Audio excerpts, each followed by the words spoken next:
Good morning. The Bills are now 2-0 in the preseason after the 31-7 win over the Cleveland Browns.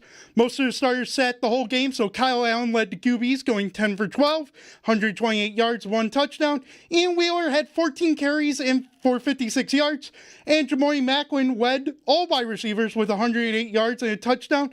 The only wide receiver so far to have a 100-yard game in the preseason. That's the growth. A lot of people always want to talk about the makes and the misses, but to me it's about, in a lot of these situations, it's about how they handle, when they're missing and how they kind of put the ball on the next one. And, he didn't blink and had a really clean game. It was a lot of fun to watch. Tyler Bass went a perfect 1-for-1, kicking a 52-yard field goal and making all 4 of his PATs. Hopefully he can make a 45-yard field goal when it matters. On Saturday as well, before the game, the Bills announced Ed Oliver is mourning the passing of his son back in June.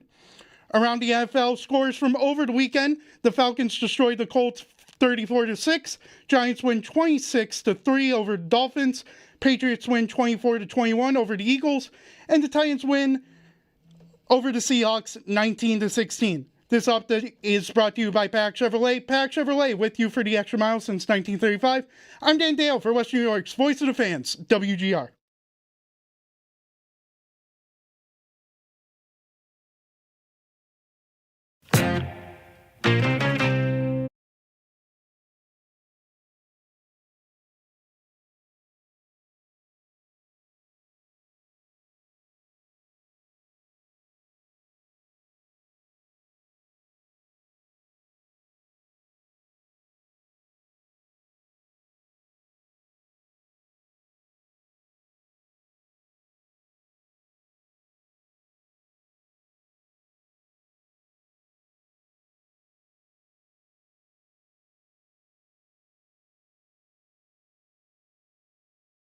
Sports Radio 550. All due respect to Jeremy Macklin, is the last name Macklin so obviously everybody knows Jeremy Macklin? And yes, that is Jeremy Macklin's cousin. Like, this is not Favre or, I don't know, I'm trying to think of a more unique name. Not that I know that many Macklins myself, but I don't know. Was Jeremy Macklin just like, oh, yeah. I don't know. Everybody knows Jeremy Macklin. I don't think I would have had that. I know Jeremy Macklin. The Bills brought him in for a cup of coffee a while back. Anyway, good morning, everybody. Jeremy and Joe. Joe's out today. I'm in. I believe tomorrow we're both here. I think that's right. And then we got a couple days, and then he's gone for a couple weeks again. Right. We're smashing in vacations. We're making sure we get time off to be ready for the regular season. Right. That's where we're at. So. Jamori Macklin. Get that wide receiver train fired up, folks. 100 yards in a preseason game. That's not nothing. I do think on the one touchdown he had, the most impressive part was the throw by Shane Buechele. Mm-hmm. We'll get into that. We got lots to get into. So anyway, Owen Parker's here. Dan Dale producing. So we got half of the regular crew. It's a Joe-less morning. Yes. No Joe Kelly. No Joe DiBiase, Sneaky Joe, but Dan Dale producing, and we're here for 4 hours for you on this Monday morning. Scattered showers today. There's talk that summer's over. Not quite. On WBEN, on the weather coming in, the commentary was basically like scattered showers, cooler temps, but it's not exactly the end of summer just yet. So take heart if that's what you're thinking. I was away in the Finger Lakes last week with my college friends. This is I was thinking about it. It's maybe you've got one of these 5 guys meet freshman year of college, and 30 years later, you're all still friends, and your families are friends, and it's extended family. So that's where I was this last week, and it was awesome. Always is. Next year for us will be a 30-year reunion of sorts. Yeah, right? Wow. 30 years. Freshman year of college is 1997. That is impressive stuff there. That's, good for you guys sticking it out. A little bit good for you guys. It's also, you tell them, hey, it's going to be 30 years, and everybody feels instantly very old. Right. We've been friends for 30 years, a group of 5 of us. So that'll make you, that'll date you a little bit in your own head, for sure. So anyway, good morning. We got plenty to get to. Sal will join us at 7. We'll go through his arrow up, arrow down. We'll go through the preseason, the results, what we saw, what jobs might be up for grabs, what we're seeing from some depth players that look good, the short list of guys that look good. Kyle Allen. I think the Tyler Bass conversation is one of the more interesting ones to have, not just today, but for the next 2.5 months. We'll be watching Bass in a very big way. So we'll get to that. He had a good day. The Bills look good. The Bills look like a prepared football team that outclassed, their depth outclassed, I should say, another team's starters, right? Mm-hmm. The Browns are going to announce who their starting quarterback is today for week 1. All right. And no matter what they decide, it will cause some sort of uproar. It'll either be, can you believe they're starting Deshaun Watson, or it'll be, can you believe how bad the Deshaun Watson thing is going, which it's going as bad as it possibly could no matter what anyway. But again, either way, it's going to be interesting. And if anybody wants I've got a fun conversation about the Browns to get to, which will relate to the Bills, because they, to me, look like they are at the rock bottomest of rock bottom moments. Right now, as a franchise, the lowest you could possibly get with how things have gone in the Deshaun Watson story. So we'll get to that as well. I figure, though, we should probably start with the biggest news of the week regarding the Bills, and that's the Ed Oliver story that, of course, took hold of the internet.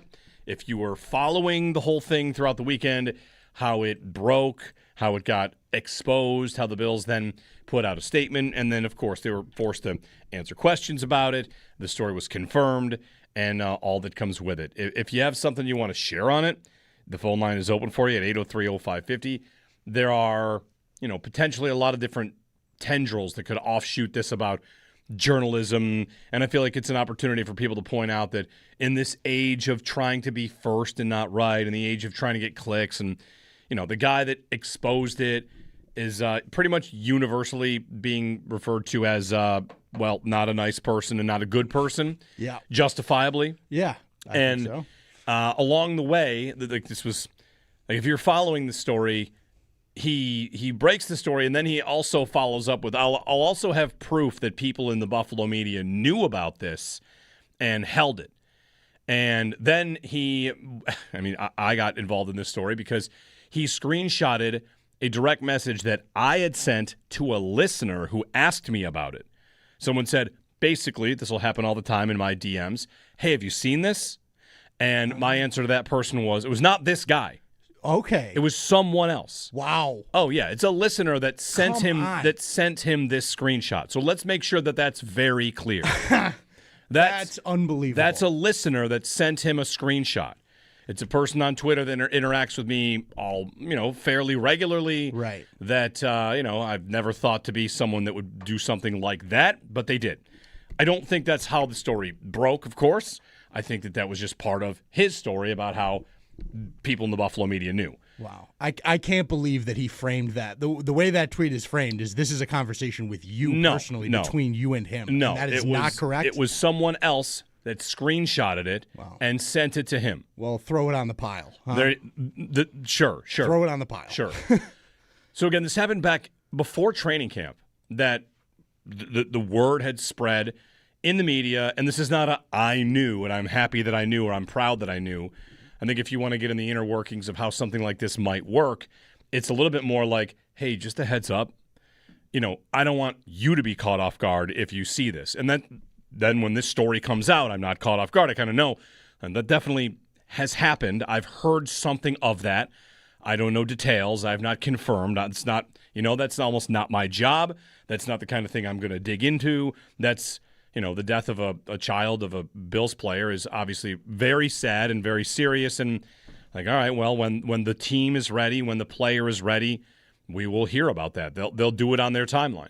So a person says to me, like, hey, have you heard about this? And my answer is yes. I'm aware of this, and I don't know anything about charged or anything or invested. Right. Like, I don't know anything. Just like, yes, though, there are people that are aware of this. So, the whole thing happens over the course of the week, and I feel terrible about being involved in that way. But, of course, like, there was never anything I was going to bring up, is never anything anybody was going to bring up. And not to make like this the main part of the story, because it's, I think, obscuring the bigger part of the story. But it's worth pointing out, like, everybody in the media, I shouldn't say everybody, it's my impression that a lot of people did know.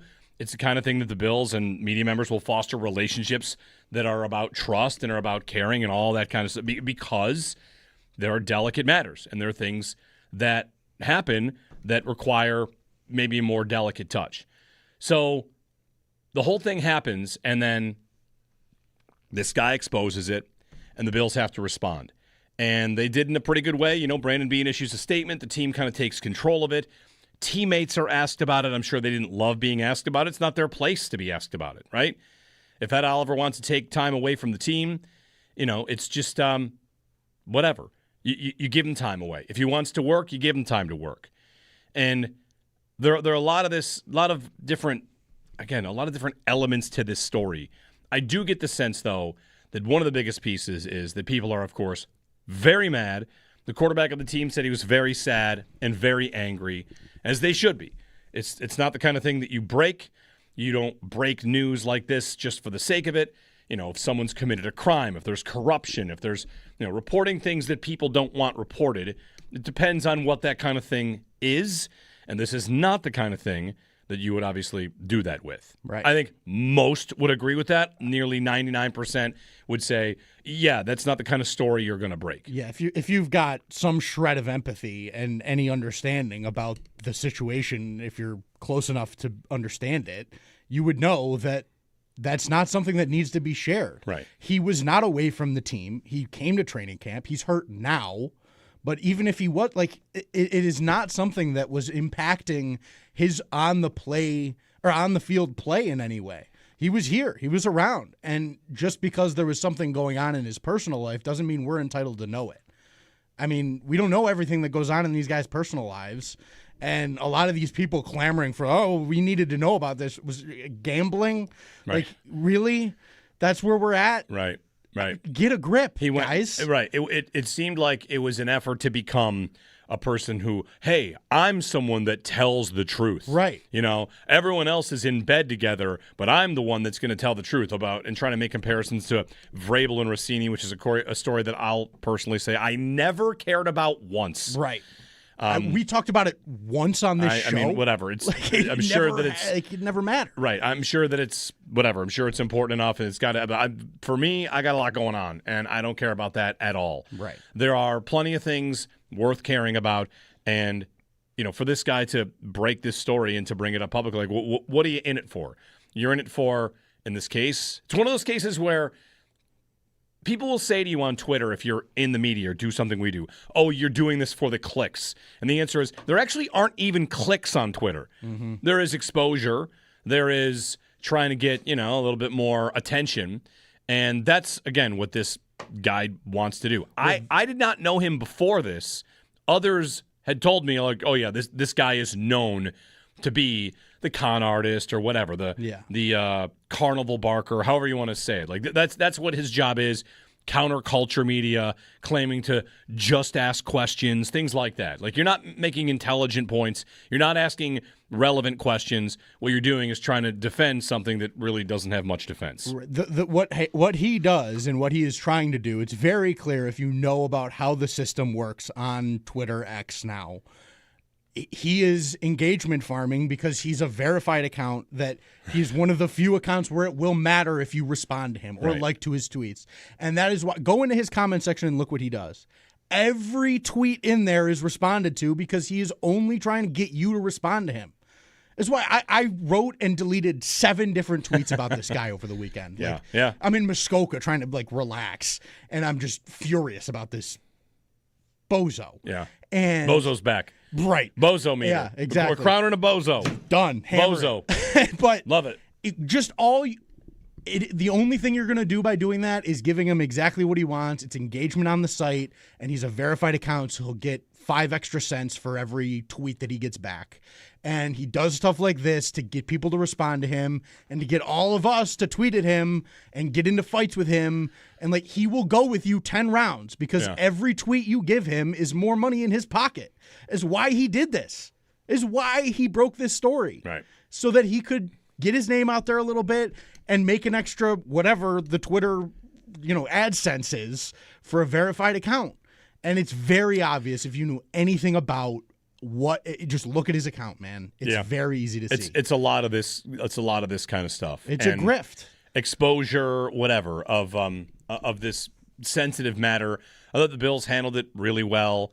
They didn't lose their cool, and honestly, like, thrust into that spot. If you're the head coach, if you're the quarterback, like, you're now addressing it before the family has publicly addressed it. Not that they have to or need to, but you're being asked about your friend's thing.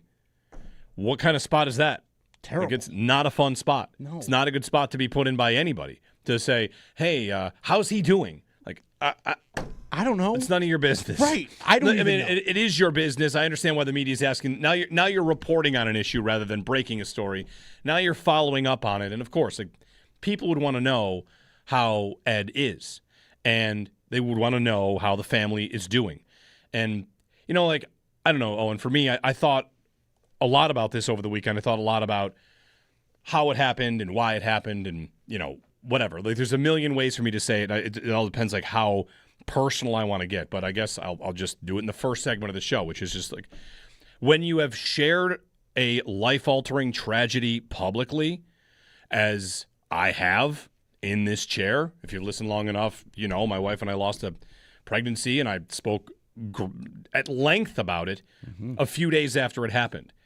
And if I took you into exactly why I did that, most people supported the decision. There were a couple people that thought it was completely out of line and never should have happened. Like, I always said, like, I don't really care what you think. Yeah, right. Anyway, the reason I did it was because I just think there are certain things in your life, if you have a child, if you're, we talk a lot about infant loss, pregnancy loss on this show because it's a cause very close to me. And everyone knew that we were expecting, and then one day we're just not anymore. What am I supposed to do? Come in here and pretend it never happened and let everybody whisper about it, or address it in the time that I wanted to, which was pretty much immediately.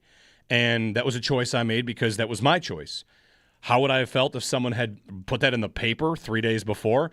Probably not too great about it. Right. Like, it's not your spot to do. Right. I brought it up. I came in with Howard. I was off for a week to continue to grieve and, like, whatever. That's not you're off for a week and it's over.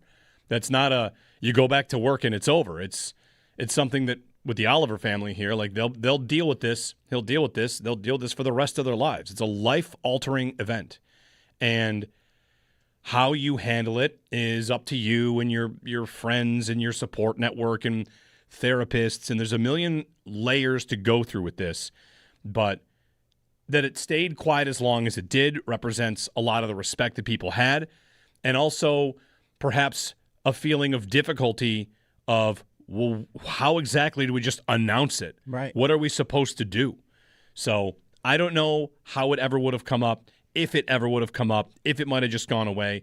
He's not exactly a public figure by definition, but, there are people that are public figures that are accidental public figures, maybe not by legal definition, but by the way that they engage in the world. Or if you go to a baseball game and you get caught doing something stupid, guess what? Like, all of a sudden you're a public figure. Everybody's a public figure in the age of viral internet clips and all that. So, like, the Hawk Tuah girl, was she a public figure? She was in 5 minutes. Yeah. It doesn't take long to become a public figure. I'm off on a tangent.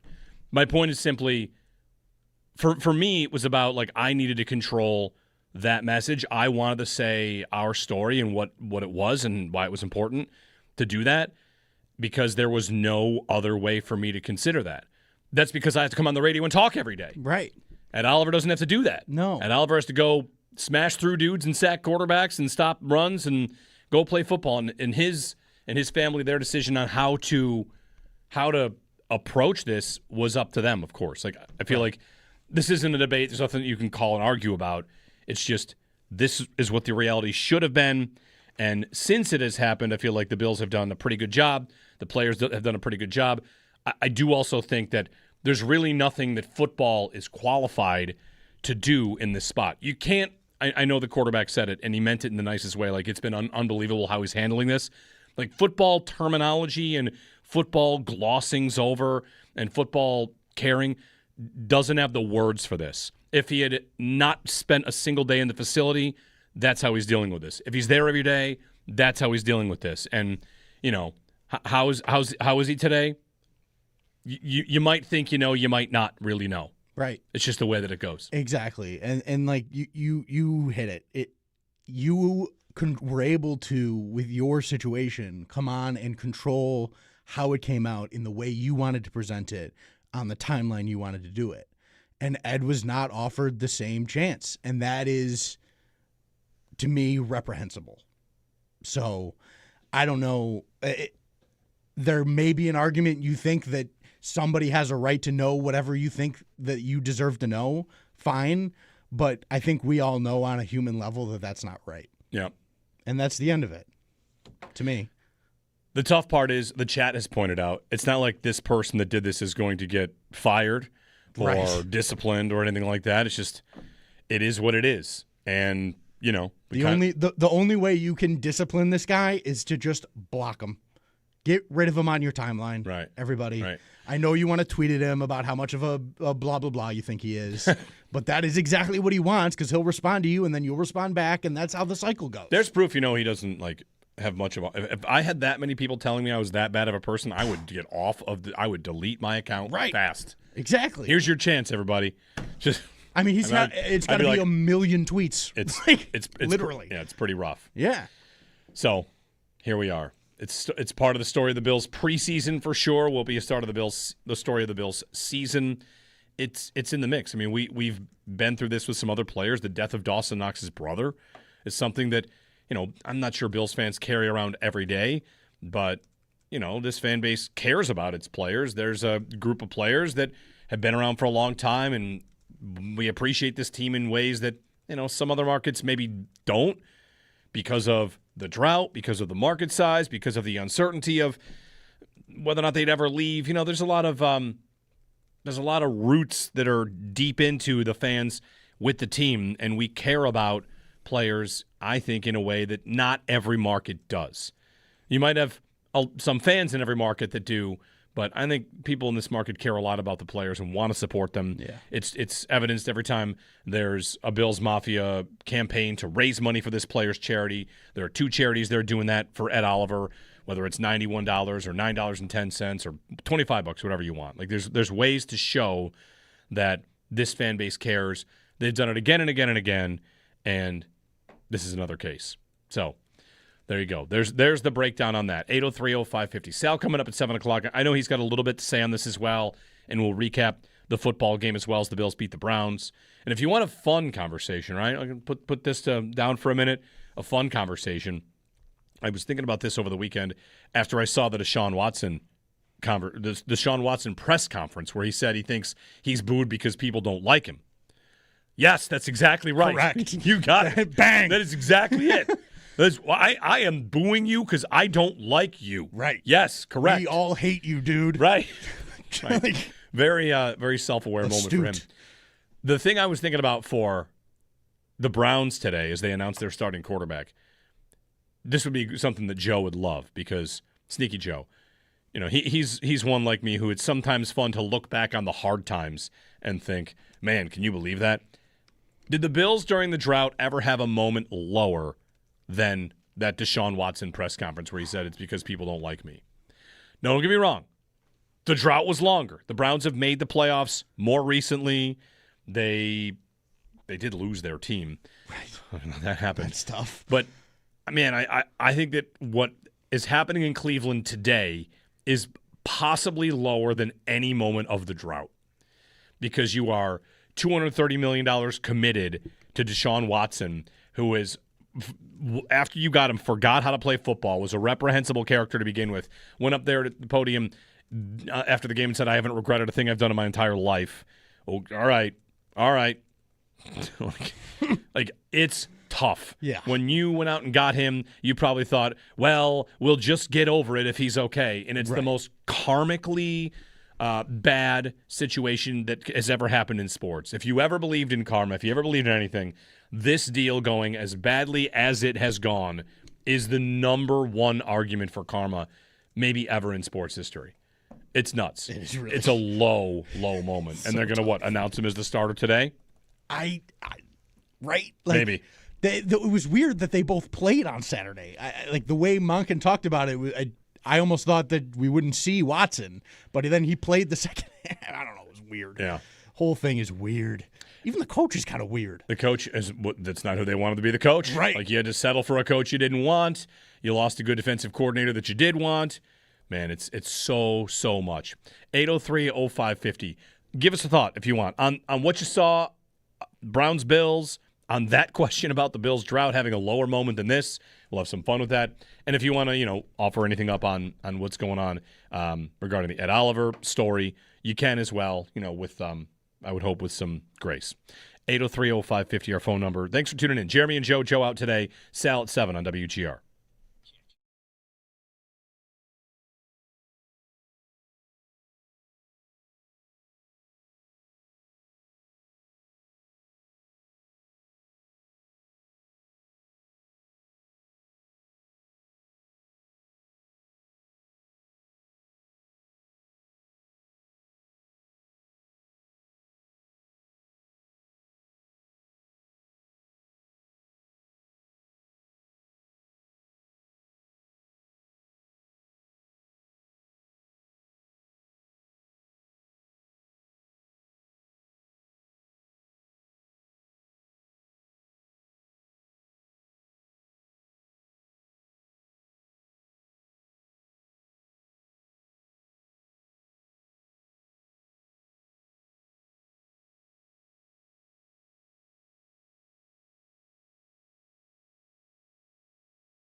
Good morning. The Bills are now 2-0 in the preseason after their 31-7 win over the Cleveland Browns.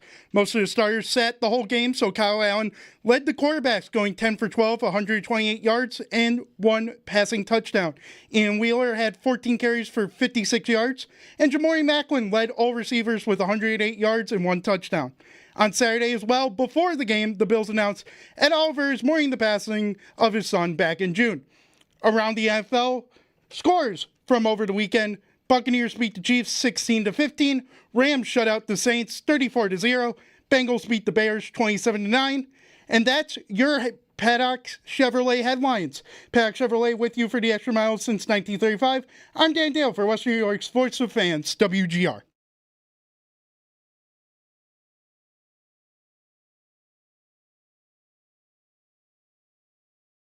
Deshaun Watson is awful. It's so awful that if somebody wanted to arrest him for being awful, I would accept it. It's that bad. I don't mean to laugh. I don't mean to laugh either. It's a funny thing he said. That resurfaced. Stephen A. Smith on Deshaun Watson, who Bills fans got a chance to see in that preseason game. I would like to say about the preseason game. So I was on vacation. I went back and I watched the game again last night. I watched the start of the game. We're out at the Finger Lakes with a bunch of friends and family, on the lake, boating, beautiful, just having a good time. And I'm like, I'm going to sit down and watch this preseason game. Started at 1 o'clock. Right. Turn it on. Here's lightning delay. All right. I got a couple minutes before we maybe go out and do some stuff. I thought I'd watch the first quarter, then we go out on the water. So, all right, lightning delay. The Bills show the Beyond Blue and Red and a couple things like that. And, some things in there I want to get to a little bit later. But we go out and have a full day on the water. Come back in. Pop on the TV. This game is still on? Yeah. It's 6 o'clock. Any of you maniacs that made it through 5 hours of Bills-Browns preseason, there should be a gift card in your mailbox. I think I deserve, a plaque. Were you working? Were you on the Altcast? No, I was in Muskoka, but it was not a great day, and I sat on the couch in Muskoka and watched the first 2 minutes of the game. They put it to whatever. I turned on the game cast with Zach and Derek and was like, I am here. I'm grinding through it. And I sat through the entire gosh dang thing. Man. It was a war. It was really something. A couple in the chat saying we were here for the game cast the whole time with Zach and Derek. 6 hours, 5 hours? Good for you guys. My goodness. Yeah. It's really that was really something. That was an event. That was an event. It sure was. Bills win. A couple of good highlights to get to. Jamori Macklin, among others. Davis Igbenogson looks pretty good. Yeah. Kenny Walker looks good. Jordan Hancock looks good. Some things to get to here. So 803-0550 if you want to join us, though. And a little fun topic, is any moment of the Bills route lower than the Browns and Watson today? Especially if they announce him as the starter. He hates the fans and they hate him, and that's public now that he said it. Right. Dan in Buffalo. Hey, Dan, good morning. Good morning, gentlemen. I have a good friend of mine who's a Browns fan, and we've commiserated together over the years. And I asked him over the weekend, I said, what are your thoughts? He said something to me that at first I thought it was kind of an exaggerated statement, but the more I started thinking about it, it might track. And that is, he said the Deshaun Watson contract will go down as the greatest mistake in the history of sports. And the only thing that made me think about that was the guaranteed money. But I started trying to think of other things that would be on level with this. And I could only get to things maybe the Oilers trading Gretzky or the Red Sox getting rid of Babe Ruth. I mean that, those are kind of the things that come to my mind. I mean it's a big deal, but yeah. I'm he might be right. I'd love to get your thoughts on it. I think it's up there. I mean, between the guaranteed money and the price they paid and the fact that he had just sat a year from a suspension that the team imposed, right? And they held a sweepstakes for him. They knew he could never play for them again. Right. He can never play here again. And they still had a sweepstakes. And the tough thing about it for the Browns, if there's any small tough thing about it for the Browns, is that there were other teams that were ready to look this bad, and they don't look this bad because they didn't get it done. Wasn't Miami in that? Carolina was definitely in it. I believe the Saints were definitely in it. Yeah. Maybe Miami, yes. I feel like I remember Miami. Maybe it was too early in Tua's was it even? I can't even get the timeline right, but I remember for some reason I remember Miami in that conversation too. Like, yeah, man, you're gonna do that? But at one point, Cleveland was reported to be out of the deal, and they re-leveraged that to get them to up their price and up the asking price. And man, absolute disaster. He, in his post-game presser, it's just a preseason game in August. It's week 2 of the preseason. You're a Browns fan. You're thinking maybe we can have, half of a fun season on any level. Maybe you've been all aboard the Shedeur Sanders train for that. But here he is to say, last time I was on this field, they cheered when I tore my Achilles. Same fans that cheered when I tore my Achilles. So, yeah, I think it's personal. Like, yeah. Indeed. It is. They shouldn't cheer an injury, but cheering you leaving their lives, to me, feels defendable. And maybe there might have been some fans that the day they traded for him thought, I'll never support this team because of who they got. Oh, yeah. There might have been a lot of those fans. And how have they felt? Great about all this? Watching it fall apart? Right. I would be curious to talk to a person like that. Yeah. Are you happy now? Are you like... Well, it makes Shedeur Sanders, easy to root for. For sure. Even though he is, the son of Deion Sanders and came with a lot of reputation for baggage, but I feel like that's largely been overblown. I think that's probably right. Yeah, it's almost like the circus followed him, and then it's like he's not the actual circus; it's the circus that follows him that is the circus. So, and I almost feel like that was part of the story about at time, like people that I enjoyed listening to talk about it would say like it's really not about him. It's about the situation around him. You kind of can't get away from it. It's almost. just right. He went to Colorado, and the Colorado football program with Deion became like this upstart. Holy cow, they're amazing. Coach Prime, and then he was supposed to be a first-round pick. Maybe NFL evaluators thought not so much. I like to explain often how if there's one position that falls quite a long way, it's quarterback because not that many teams need them, and there's so many other things you could get. But anyway, yeah, I mean, the Watson trade is up there for how bad it was. On Sanders, the Bills, it's their second string mostly, right? Yeah. They're not getting to quarterbacks. No. They're not getting to quarterbacks. Yeah, no. It's a preseason pledge. I had this conversation last night with Jerry Ostrowski and Joe Marino on the Bill Squad show. Like, are they going to have a pass rush this year? And the answer from both of them was, and we'll talk to Joe on Wednesday, the answer was, they're going to need the scheme to do that. Like, they're just not going to have many guys that win the one-on-one and, like, go out there. They're not the Texans. The Texans are going to roll out week 1 and call the same defensive play 50 times and get tons of pressure. Mm-hmm.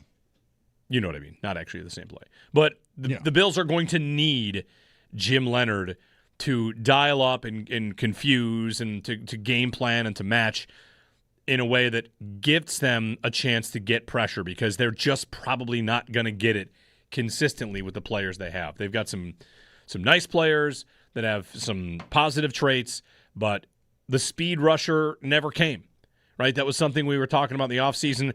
And who's the best candidate to be the speed rusher? Is it like Michael Hoyt when given the opportunity in a good situation when he's on the field as they work him back slowly? It's not Rousseau. That's not often been what he is at all. It's not Bradley Chubb. It's not TJ Parker. It's I don't know. I don't know where the speed rush is coming from. That must come through scheme. So yeah, I don't know. Twists and whatever. Like you got it. I agree though. It does feel like we're gonna need Leonard to do some work on that in that department because it's just I don't know that you've got the players. And that's not a problem you can easily overcome. No, I think the secondary looks like it's coming together quite nicely, though. The depth in the secondary for these Bills looks good. I mean, we haven't seen much of Hairston, but the players you feel good about going in might have been C.J. Gardner-Johnson, Cole Bishop, and Christian Benford. Maybe those are the three you feel very, very good about.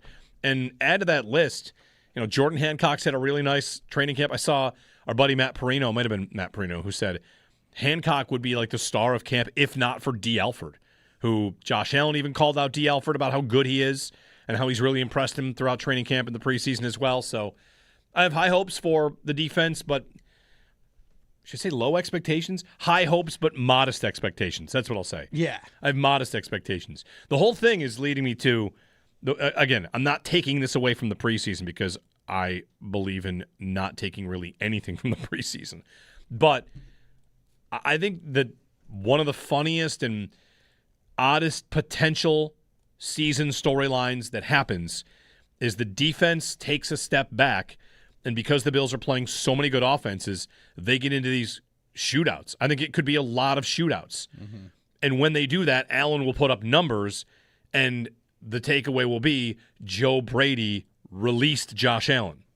When really what it was is that Josh Allen needed to do more this year. The game script changed. Right. He might need to do more this year. You might need 35 points more regularly. Not that they don't score, 30 regularly as it is. But I think that the passing numbers will go up. I think the offense is going to probably need to be very, very good, and should be. 803-0550, 1-888-550-2550. The Browns, folks. Trade a surefire first-ballot Hall of Famer. They got good value. They got, Jared Verse and a couple of first-rounders that they can hopefully spend on a quarterback if they ever get rid of Deshaun Watson. That's the other thing about Shedeur Sanders. Like, if you want to like him and root for him, what? For a year? No matter how good he is, they have to take a quarterback. You just wouldn't want to be the Browns. Who would you want to be less than the Browns? In the NFL right now, who would you want to be less? We did this last week. Oh, you did? Yeah, Sneaky was talking about. He said Colts was his team. Oh, no way. They have a good coach. Their quarterback's not great, but they have a good coach. Couldn't the Colts? He was worried about not having the firsts and being bad this year, and it could get sketchy down there. You got Daniel Jones. You could fall into a trap there. True. Which is all valid, but I don't know. I mentioned the Steelers. I think the Steelers. You're going to be. You brought in the head coach to be with Rodgers, and I guess Rodgers is going to die this year, and I don't know. There's a good point to be made for being, and we've gone through this before for the Bills in the drought, that being in the middle is the worst place to be. Right. And that's like maybe the Colts and the Steelers are kind of stuck in the middle, whereas the Browns are going to get to the bottom again for sure.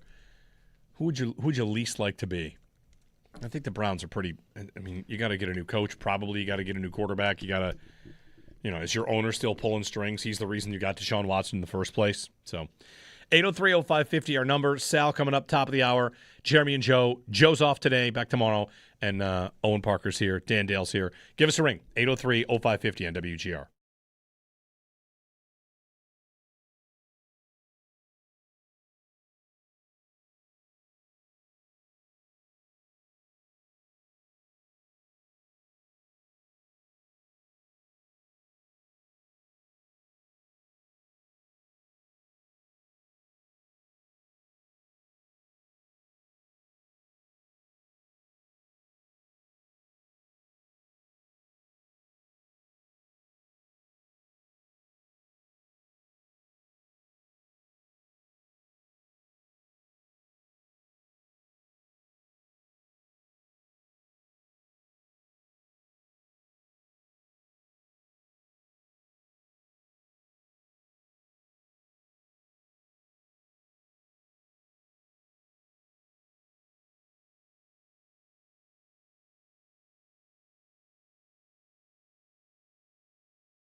All right, happy Monday, everybody. Jeremy and Joe. Joe's out today.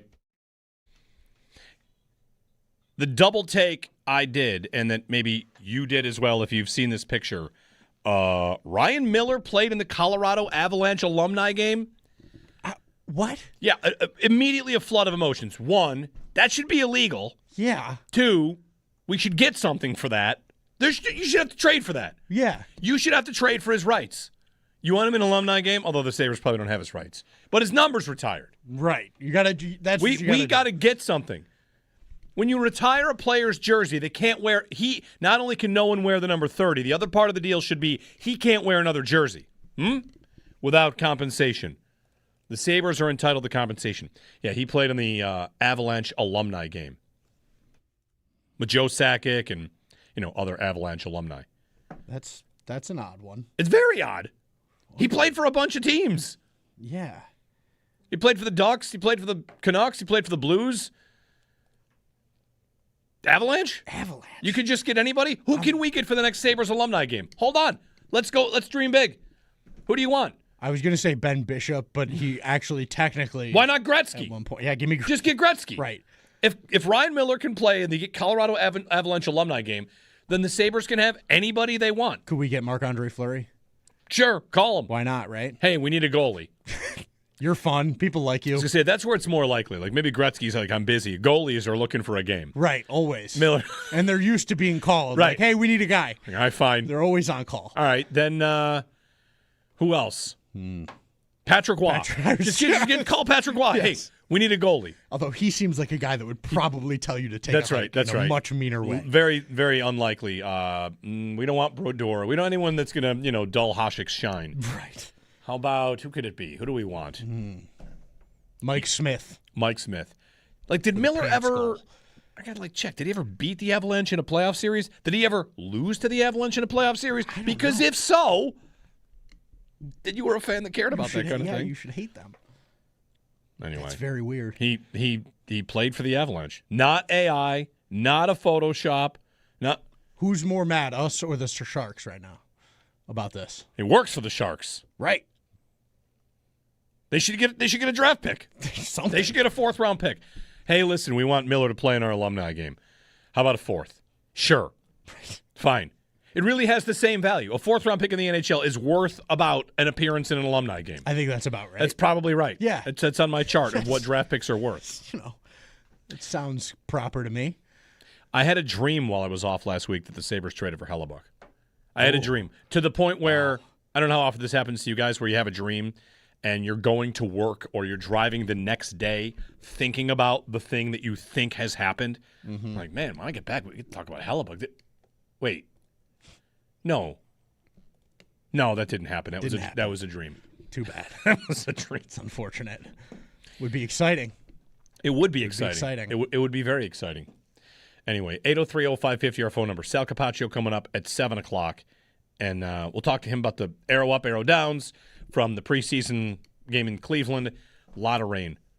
If the Bills lose a rain game this year, I'll be shocked. They've practiced the whole year in rain.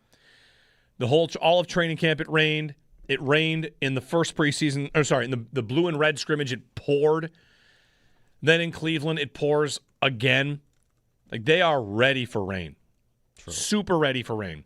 And I did like something that Brady said, that when they came out after the lightning delay, that he basically said, all right, well, we got to be able to throw the ball in the rain, so let's go. Which, yeah, I like hearing that. I don't know how he'll feel about that in the regular season, in the third quarter of a game that's tight and important, but, it's a preseason game, so you want to see what your players can do. It's a great example of we're going to do what we planned on doing anyway because we've got to see you do it, whether that's Kyle Allen or Tyler Bass or whoever. But they got the job done. They got the win. Shout out Tyler Bass, 5 for 5, hit from distance. I think the Bass conversation, we'll get into this maybe a little bit with Sal and get into it a little bit later as well because I actually have a lot to say about the kicker and how the kicker might represent, a really tough call for the Bills come the trade deadline. I'm thinking about that already.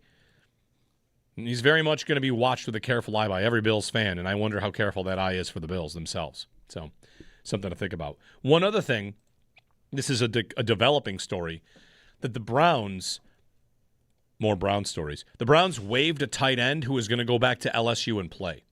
Yes. I saw that. Oh, my God. And we'll get to that because that's a new landscape entirely about playing in college versus playing in the NFL, practice squad versus NIL money to be a tight end for LSU, and all the different things that shoot off of that. Schefter reported the other day there are a handful of players, I think there might be like 16 players, that are in the transfer portal that were either in camps or are still in training camps and in preseasons. And if they get cut, they go to the transfer portal, and they're going to go to a school and get paid. So if you think that's the apocalypse, get ready.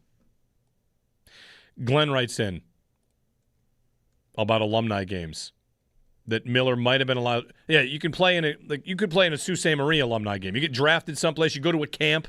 Right. I guess if you ever put the jersey on, he didn't go. Did Miller have a PTO? I don't think so. I don't remember Miller with the Ryan Miller with the Avalanche.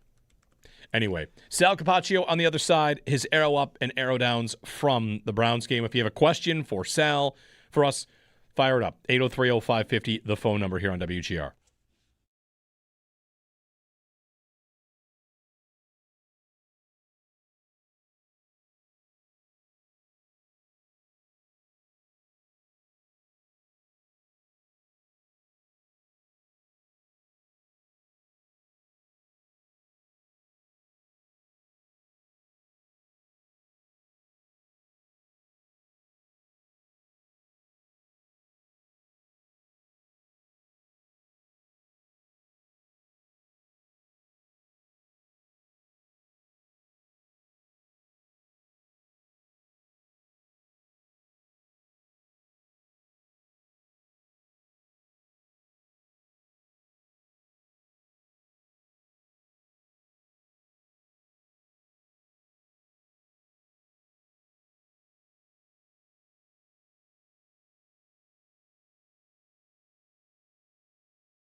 Good morning. The Bills are now 2-0 in the preseason after their 31-7 win over the Cleveland Browns. Most of the starters sat the whole game, so Kyle Allen led the QBs going 10 for 12, 128 yards, 1 passing touchdown. Ian Wheeler had 14 carries for 56 yards, and Jamori Macklin led all wide receivers with 108 yards and 1 touchdown, the only wide receiver so far to have a 100-yard game in this preseason. That's the growth. A lot of people always want to talk about the makes and the misses, but to me, it's about, in a lot of these situations, about how they handle, hey, when they're missing and how they kind of put the ball on the next one. And, he didn't blink and had a really clean game. It was a lot of fun to watch.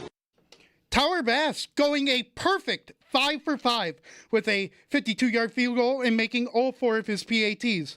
On Saturday as well, before the game, the Bills announced Ed Oliver is mourning the passing of his son back in June. Around the NFL, scores from over the weekend. Falcons destroy the Colts 34-6. Giants win 26-3 versus the Dolphins. The Patriots win 24-21 over the Eagles. And the Titans win over the Seahawks 19-16. This update is brought to you by Paddock Chevrolet. Paddock Chevrolet with you for the extra mile since 1935. I'm Dan Dale for West New York's Voice of the Fans, WGR.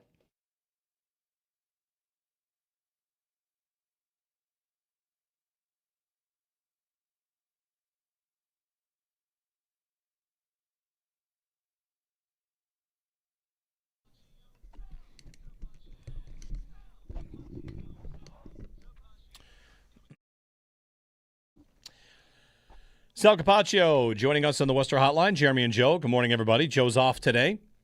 It's a scattered shower kind of day. Felt a little like fall yesterday and maybe even in today. High of 67 today. We're back into the 70s and 80s through the week and into next week, though. So not quite all the way to the elite season. There are benchmarks that say fall is arriving, and it's not arrived yet. Sal, what's your number one mark for maybe it's not officially fall. We can argue about September 1st or September 21st. But what's the thing happens where you're like, all right, now I feel like I'm in fall regardless of temperature? I think it's probably after the Erie County Fair ends or maybe during the fair. Like, it's kind of been always my demarcation. That's right around the time of the end of training camp. So it all kind of coincides there. End of training camp, Erie County Fair, last couple of weeks of, figuring out, getting into football season. It's kind of got to tie into football, the way that I live my life. So that's probably probably what it is. Yeah, it's that or end of the preseason maybe. Mm-hmm. The first time I'm wearing a sweatshirt at night. I don't know, something like that, like when you're outside. So, maybe, you have kids now too. Maybe first day of school, right? That's coming up in a couple weeks, right? That's definitely one that gets you. And this is a weird one because of how late Labor Day is this year. So school calendars have been thrown off. Some go back before Labor Day, which is something that I can't remember ever doing when I was a kid.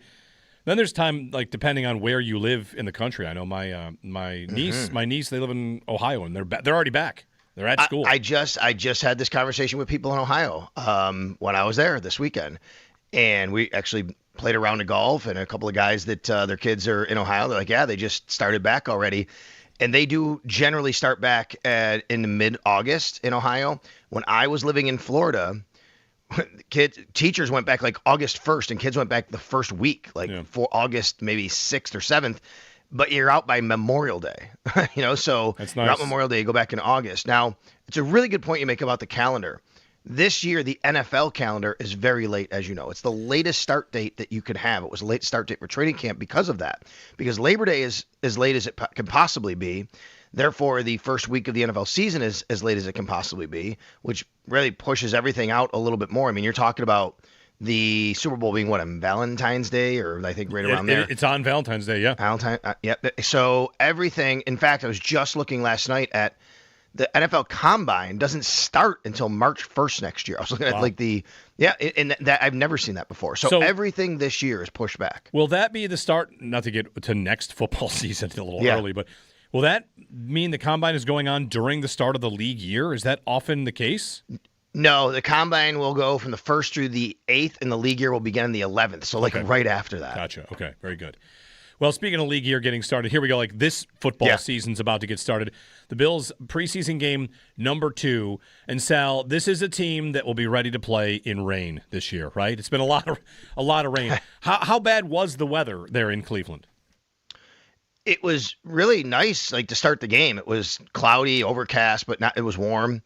And then suddenly, I mean, like as soon as the players lined up for the kickoff, it was wild. As soon as they lined up for the kickoff, it just starts raining. Like, okay, well, here comes the rain. And then 4 plays in, Bill Vinovich announces the lightning delay. Well, it hadn't been really raining that hard yet. It was raining. They leave the field, and then it started coming down. It was really coming down during the lightning delay. But they didn't leave the field because of rain. Someone asked me, why did they even start it? Baseball doesn't do that. Well, baseball has to have a dry field. I mean, they don't want the field to get wet. They want to wait as long as possible to know they can keep playing the game. Football plays in the rain. They just don't play in the lightning. So it doesn't matter. You start on time. That's what you do. And then anyway, 4 plays in, they do that. During the lightning delay, it was coming down. They come back out after the lightning delay. There were times during the game it rained. And then, Jeremy, like most of the fourth quarter was beautiful. Sunshine. It was warm. And then after the game, I'm not kidding you, it was some of the hardest rain I'd seen. We were actually under a tornado warning in Ohio in the stadium. Could not go back on the field during postgame. All the TV stations. I was doing some TV work at Channel 4 with Josh Reed recapping the game. We had to stay in the tunnel. And then behind us, you could see the rain coming down. You could not go on the field because there was a tornado warning. Yeah. So rainy, windy, on and off the field. Not the ideal scenario. I liked what Joe Brady had to say, though, Sal. He said after the game that, like, when they got back out there after the lightning delay, like, well, we have to throw the ball in the rain, so let's go, right? The idea was we're here to evaluate our players and see how we're going to do, so let's try it. And let's start with the first-team offense, where Kyle Allen, for a second consecutive week, looked, I think, Sal, he looked like a backup quarterback kind of should look in a preseason game, which was he's got a control of the offense. Maybe nothing's all that impressive, but, what's it supposed to look like? So 2 weeks in a row, Kyle Allen looking like he's pretty much a lock for that backup job. Yeah, and you're right. I like the way you said that. And it reminds me, by the way, of what you said about Joe Brady the first day of training camp. Remember that when it was pouring? And he said the same thing. It's like, well, you got to play in the rain. Like, you got to get out there and you got to do it. Kyle Allen has been really good through 2 games. Check out these numbers. I mean, he was through 2 games. Now he is 24 of 28. That's close to 86%. 236 yards, a touchdown. I think that's right, that he has pretty much solidified the backup quarterback role. When he got here, it was always him ahead. And to me, I've always said Shane Buechele has a door opening because they really like him here. But it's got to come with Kyle Allen faltering. That just hasn't happened. Now, they can go out against the Steelers in the preseason and look awful. I don't think it matters at this point. I think, you've settled who your backup quarterback is. And, Kyle Allen after the game talking about the last time he was here versus now. Trent Sherfield, I asked him the same thing. They both kind of said the same thing. The offense is kind of simplified. It's just easier for them to think quick, do what they need to do. And he's showing it right now. And Kyle Allen, to me, did not have a very strong training camp at Rochester. But he's had a very strong 2 games here in the preseason. Sal Capaccio on the Western Hotline talking Bills after their win over Cleveland. Sal, looking at the offensive line, this might be one of the most interesting things to kind of see how it plays out. And we know the 4 of the 5 starters. I don't know how you feel about left guard, if that's clearing up at all. Maybe I'll get you on that first. And then after that, Ryan Vandermark being gone, finding who the swing tackle might be, who the next man up might be, whether that's Tylon Grable or how Jude Bowery's looked. First on Alec Anderson, how you think that's gone. And then what about depth at tackle? Because I feel like if we're talking about one thing for this offensive line that is a little bit of a question, it might be their depth at tackle. Yeah, and the left guard position, even though the starters didn't play, the 2 guys who are fighting for the starting job, one of them is going to be a starter, did play, and that would be Alec Anderson, who got the first reps, and Austin Corbett. And I think Alec Anderson is, from my observation, taking the lead there. That it feels like the team is putting, and I don't think Austin Corbett's played poorly, but just by the team's actions, or that Anderson's played, I don't think it's been a huge separation, I guess I'd say. It's always felt to me, as we talked about this, that they would lean towards Anderson kind of like they would lean towards Kyle Allen. He's our guy. He's been here. He's a young guy. If he can win that job, that would be the ideal situation. But here's Austin Corbett. We're going to give him every opportunity as a veteran. I think Alec Anderson has held him off. I spoke with Alec last week before the game. I mean, you would think he would, but he really wants the job. And he said, he has a good relationship with Corbett. He said, but I'm out there trying to prove I am the best left guard for this team. He said those exact words. And he wants that job. And I think he's gone out and he's shown that he can do that. So I think that's the case. As far as tackle is concerned, I think we're trending towards Tylon Grable maybe being this guy now. through a couple of games. He's been on the field. I think, last week, I don't think he played last week, but he had 40 snaps in this game, and that was the most of any tackle. Now, Armaj Reed Adams actually played guard, and maybe we have a discussion about the backup guard role, right guard, because there's a young man who they drafted the 7th round who's starting to look good and get some playing time, Jeremy. And he's never been a factor. Like, I've never considered him. So Reed Adams, I think, has to be in this conversation as a backup guard. At the tackle spot, I think it's Grable, but they were putting Nick Broker there. Chase Lunt is still in the mix, I think, to play one of these spots. So I think right now that it's probably Tylon Grable. Now, Jude Bowery, you mentioned him. He just hasn't taken hold of it as I would have expected him to. And he gave up that sack. He didn't look very good. I don't think they would cut Jude Bowery, right? He's a mid-round pick. Anything's possible. He might be, to me, what Chase Lunt was last year. What Chase Lunt was last year was, we like the prospects of him. He's not ready to play. We're keeping him on the roster because otherwise we're not going to lose him through waivers. He's just going to be inactive every week. Now, that eats up a roster spot. That's tough to deal with, but you have enough versatility along the line to be able to eat that up if you need to. Yeah, on Bowery's sell, you mentioned Lunt. He was a 6th-round pick. Is that right? Yeah. Okay, 6th-round pick. Because 6 or 7, I think you're right. I think it was 6th. And Bowery's the first pick of the 4th round, right? They grab Igbinosin and they grab TJ Parker with their 2nd-round picks, and then you're waiting for a while to see what you're going to do and open the 4th round with a tackle while maybe we've got our questions about how much longer Deion Dawkins is going to do this. Again, not suggesting they would have immediately said Bowery's going to step right in. How often can you think of times like a Chase Lunt, or I don't know if Spencer Brown is this as well, he battled back injuries, where the Bills are working on a guy they believe in as a project? I almost want to include Cedric Van Pran Granger here, where they like a guy who's not going to play, but the belief is this Alec Anderson too? How often is an offensive lineman for this team someone that is almost in a developmental kind of role before they're ever considering putting him in? Well, Alec Anderson was on the practice squad, I believe, before he got his chance, and he was undrafted, right? So I wouldn't put him in. So what I think happens, Jeremy, is this. It's a good question, because when you invest a draft pick, you're saying we believe this player can play. And we all know how this works, where this is every team, not just the Bills. If you move on from that draft pick early, you feel like, okay, well, you don't want to look like you missed on it, right? So you want to see it through because you believe that can see it through. That's why you drafted the guy. So you're going to give him a little bit more leash. You're going to give him every opportunity other than an undrafted free agent. If it's a tie between a drafted guy and an undrafted guy, you're giving the drafted guy more of the opportunity because you invested that. So, yeah, I think that when a guy is drafted, if you feel that, then you keep him on your roster and say, look, we want to keep him here because we don't want to lose him. We drafted him. We had a draftable grade on him. So if we release him, someone else could say, hey, we had a draftable grade on him. And they go and they take him off waivers. The undrafted guy, well, nobody drafted him anyway. So you take a little bit more of a risk if you want to release him. So, yeah, over the years, I think that's been the case with a few of these guys. You mentioned a couple of them. You could probably go on the defensive side and pick out a few guys maybe over the years. Even like a Dane Jackson with a 7th-round pick. And I like to use Dane as a guy who played, he played 4 years, but they released him early, but then they kept him around the practice squad, and he developed, and then he became a guy that they put on the field. Levi Wallace was an undrafted free agent, and they kind of put him on a little bit sooner. So sometimes you just have to decide if you think that guy is worthy enough to keep on your roster because you don't want to lose him. That was Chase Lunt last year. They didn't want to lose him, so they kept him on the roster. You mentioned Bowery there. You don't think they're going to do that. Is there a candidate for exactly this, a draft pick that it's just they might say now's the time? Is Dwayne Carter the favorite for that? I think Dwayne Carter's a very interesting case because he was drafted a few years ago. He's coming off the injury. I don't think he's a lock to make the team. If you want to talk about a draft pick this year, how about Toriano Pride? Yeah. Now, this very situation is playing out right now, maybe between Toriano Pride and Kenai Walker.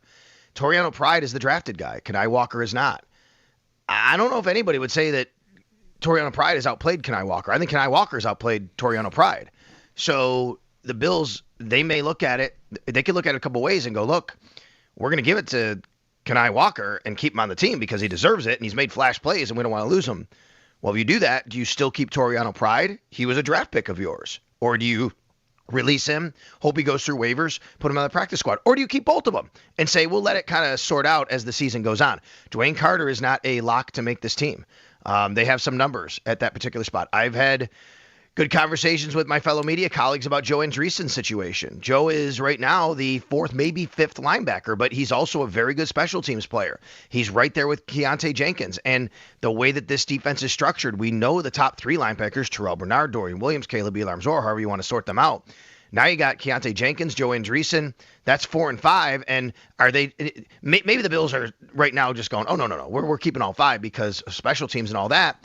But there might be a decision coming at that particular spot with one of those guys. And the injured reserve list can always do a little bit of work here, right? Yes, that's right. I'm thinking immediately about, is Skylar Bell a candidate for IR while they get early in the season? Last year, the Bills had a couple times where the numbers worked out. Hey, a guy's on IR, you can designate to return. So you get the ability to kind of massage the roster a bit.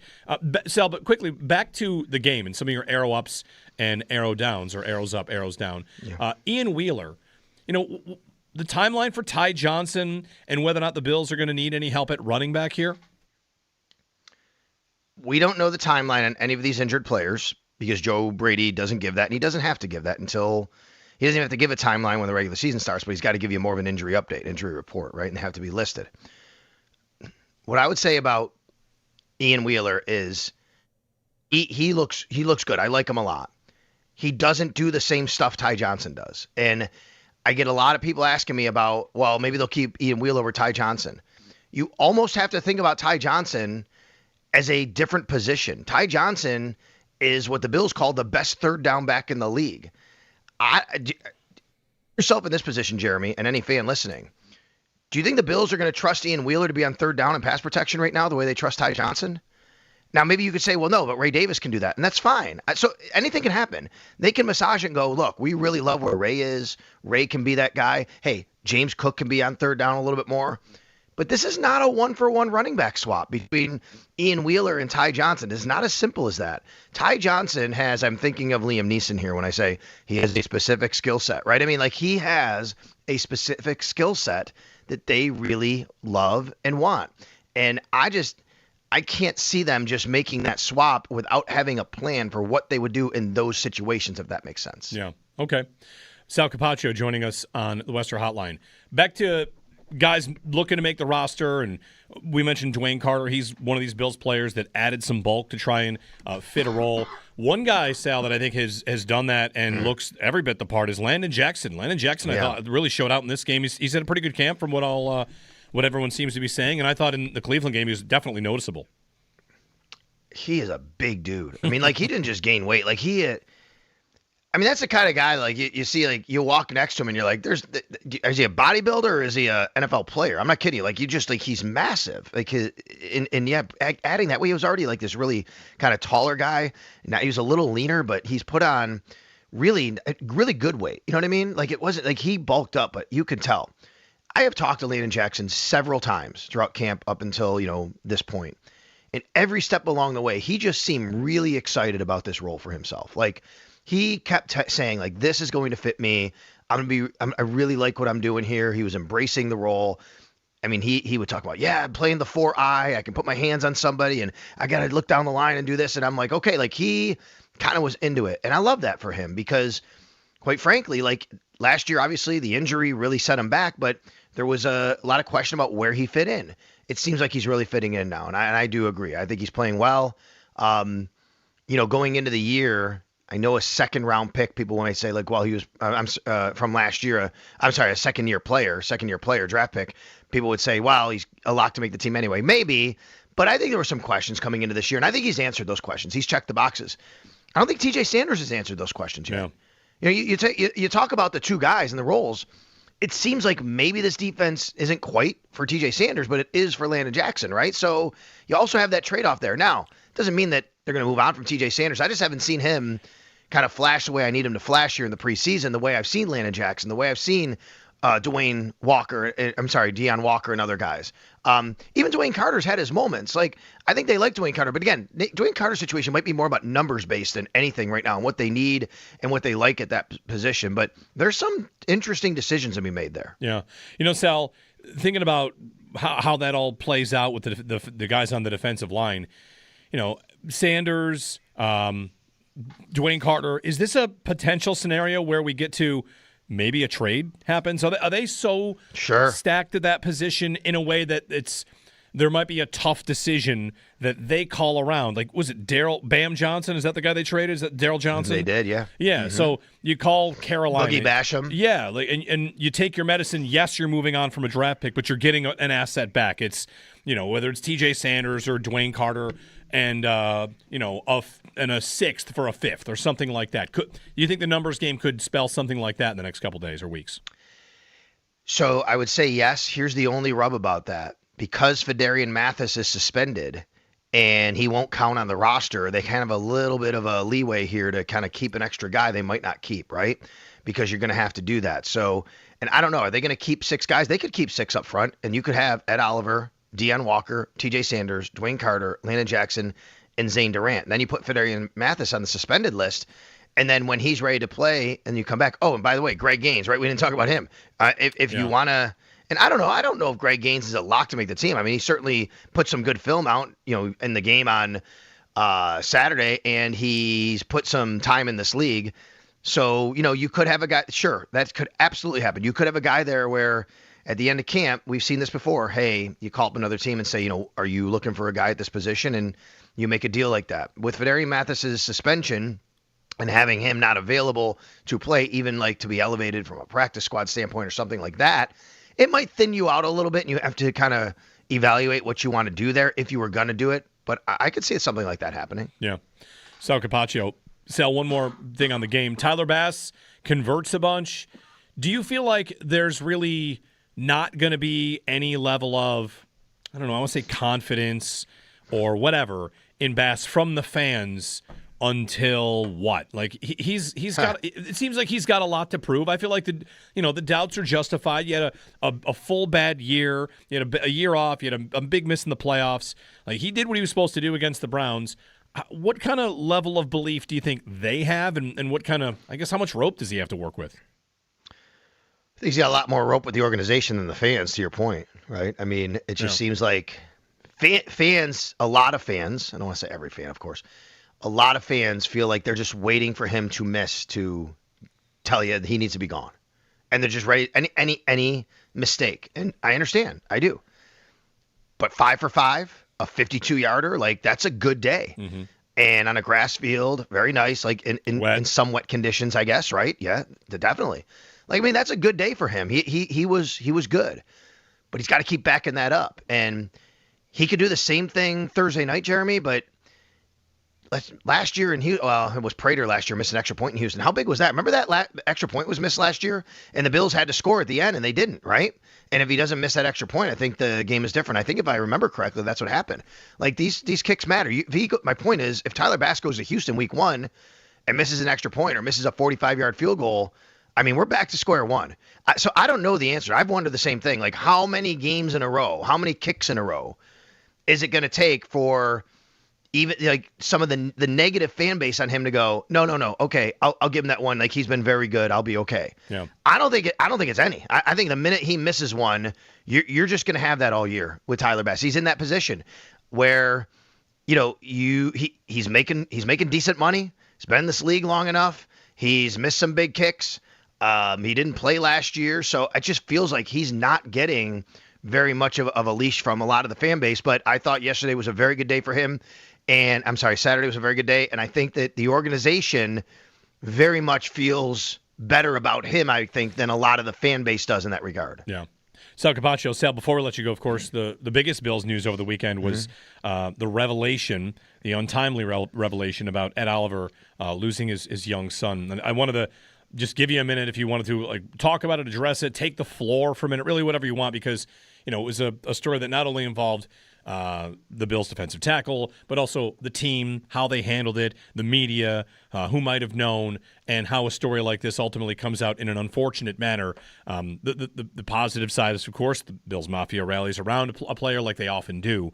But as the weekend played out, what did you feel about all of it? I thought it was terrible the way it came out.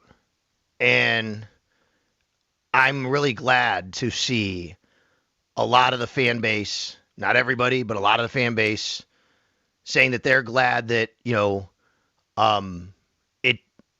people like me and some of my colleagues who had known some things about this didn't just run with it and respected Ed's privacy, because that's what I know from my personal standpoint I tried to do and did. And I know some of my colleagues, as we know by now, and I'm not going to speak for any of them. But I knew about this for a little while. Not all the exact details. I think that, a lot of that hasn't come out yet, but kind of knew the situation. But for me, I always felt this was not my story to put out there. This is Ed Oliver's story. And when Ed Oliver is feeling like he, is okay to do that, then that's when he should do that. I will tell you that, like, I knew about this before training camp started, like some of my colleagues did. And we were wondering, would Ed be at training camp? Yeah. And if Ed didn't show up the first day, that becomes a different story. And we would ask the team then, and then we would see how the team would respond to that, and maybe something different comes from that. Once Ed was at training camp and he was on the field, then we just keep going until Ed is ready to say what happened, or the team is ready to say what happened.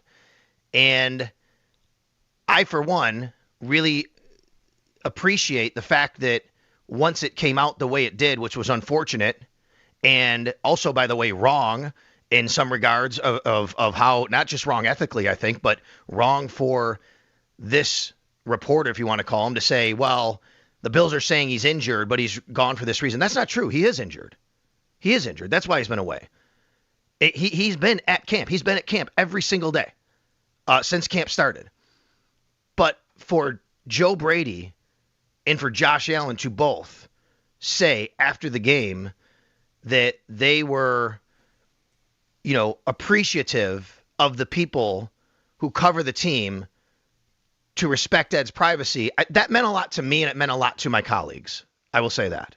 Yeah. And it was a really unfortunate thing, I think. And I feel awful for Ed Oliver that it came out that way. I spoke with Cameron Wolf yesterday. I keep saying yesterday, sorry. I spoke with Cameron Wolf directly Saturday once he put the news out. And, we had a conversation about what was known, who was known, how all this came out. And, even Cam said, hey, he said to me, I think I can share this. Cam said, I think you guys did it right. But once this came out, there was steps that we had to kind of, put it out ourselves. And he spoke with Ed's representatives. And right. Because the delicate nature of it. And yes. So we talked about this in the first segment, just for anyone catching up, if you want to go back and listen to this. Like, so the gentleman that broke it and exposed it later included a screenshot of a conversation that I had with somebody on Twitter that was not this guy. Someone sent him that screenshot. Right. And all I had done when someone said, like, hey, this will happen on Twitter. You know how this works, Sal. Someone say, like, hey, do you know about this? And my answer was, like, yes, I'm aware of this. Like that. That's it. Like, almost yeah, people know. Thank you. Thank you for the heads up. People know there's a reason you're not hearing about it. But more to that point, once the story is out, people think it might be fake. This is to Cameron Wolf's point. Now what's the job of the person in his spot? Right. Like, I have to, first off, I guess what we should do is say, like, I hate that it came out, but it is true. Like, before you just speculate wildly, and now that there's this giant thing that's been laid at the feet of the Bills, and yes, it is a true story. Confirming it in that space is uncomfortable also, but at least this is a true story on some level. So, I appreciate if you're a Bills fan and you're kind of like, whatever, it's the Wild West out there on Twitter. We know how it works. All tons of accounts that have check marks that are just, bought and paid for, that don't report things that are real. It's the design of the website for the last couple of years. We have a boss. Our boss has said to me many times in my role, you don't have to ever be first. Just make sure you're right. And that applies to mostly football stories and things that you're reporting on with the team and a lot of things. And in this situation, I mean, I just think that this is an even different type of deal, which goes beyond that, which is the tragic death of Ed Oliver's son, which is very personal and very private. And I have no problem telling you and anybody else listening that, I knew that this had happened. And I'm very, very comfortable with not having reported it. And if anybody out there thinks I'm terrible at my job for that, so be it. I can live with that, for sure. And I think a lot of my colleagues feel the same way. I think the story going forward now is, the support from his teammates for Ed Oliver. And we talked with some of his teammates in the locker room, and they continued to say, like, of course we love him, we support him, but we're going to keep it private and, that for Ed. And they didn't, want to go beyond that. And I totally understand that. And I think that's where it needs to lie from here going forward. Sal Capaccio on the Western Hotline. All right, Sal, schedule for this week. Game on Thursday in Pittsburgh, so light practice week. Game is here, not in Pittsburgh. Oh, sorry, you're right. Duh. Game is here. Game is here, not in Pittsburgh. Game is here. But so that's not a travel day, but kind of a probably light week, and then off to the scraps of the preseason. Yeah, today they'll have practice mid-morning, and then tomorrow earlier in the morning. So we will have practice today to cover for the Buffalo Bills. You have practice tomorrow cover for the Bills, and then they'll have an off day on Wednesday. And just to make sure, I believe it will be Joe Brady speaking today. I'll have to get that again, but I think that's what came through. So, we'll hear again from Bills players. And then, Thursday, it's funny, Jeremy, I'm still wondering, like, what are they going to do on Thursday as far as I doubt any starters will play, but I don't know. We could see starters because 17 days between games from this Thursday to the first regular season game. Yeah. By the way, Jim Leonard talks today. Sorry, Jim Leonard will speak today, not Joe Brady. But 17 days from Thursday to the first regular season game. Very good. Thank you, Sal. All right, you got it. Sal Capaccio on the Western Hotline on all things Bills. You can check out his Arrow Up, Arrow Down column at our website, WGR550.com. When we get back, yes, the NFL Top 100 is still happening. They do 2 players a day. They're about to get to the top 10. And number 11 is quite an interesting name. We'll get to that next.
Right. There are plenty of things worth caring about, and for this guy to break this story and to bring it up publicly, like, what are you in it for?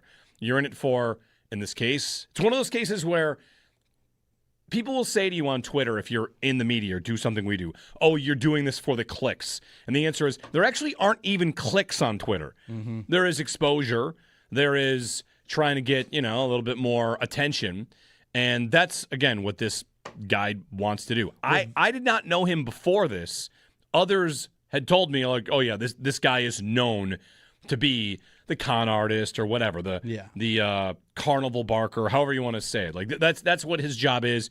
counterculture media claiming to just ask questions, things like that. Like, you're not making intelligent points. You're not asking relevant questions. What you're doing is trying to defend something that really doesn't have much defense. What he does and what he is trying to do, it's very clear if you know about how the system works on Twitter X now. He is engagement farming because he's a verified account that he's one of the few accounts where it will matter if you respond to him or like to his tweets. And that is what, go into his comment section and look what he does. Every tweet in there is responded to because he is only trying to get you to respond to him. That's why I wrote and deleted 7 different tweets about this guy over the weekend. Yeah. I'm in Muskoka trying to relax, and I'm just furious about this bozo. Yeah. And Bozo's back. Right. Bozo meter. Yeah, exactly. We're crowning a bozo. Done. Hammer Bozo. But love it. The only thing you're going to do by doing that is giving him exactly what he wants. It's engagement on the site, and he's a verified account, so he'll get 5 extra cents for every tweet that he gets back. And he does stuff like this to get people to respond to him and to get all of us to tweet at him and get into fights with him. And he will go with you 10 rounds because every tweet you give him is more money in his pocket. Is why he did this. Is why he broke this story. Right. So that he could get his name out there a little bit and make an extra whatever the Twitter, AdSense is for a verified account. And it's very obvious.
Good morning. The Bills are now 2-0 in the preseason after their 31-7 win over the Cleveland Browns. Most of the starters sat. So Kyle Allen led the QBs going 10 for 12, 128 yards, 1 touchdown pass. Ian Wheeler had 14 carries for 56 yards. Jamori Macklin led all receivers with 108 yards and 1 touchdown. On Saturday as well, before the game, the Bills announced Ed Oliver is mourning the passing of his son back in June. Around the NFL, scores from over the weekend. Buccaneers beat the Chiefs 16-15. Rams shut out the Saints 34-0. And Bengals beat the Bears 27-9. Sport headlines are brought to you by Paddock Chevrolet. Paddock Chevrolet with you for the extra mile since 1935. I'm Dan Dale for West New York's Voice of the Fans, WGR.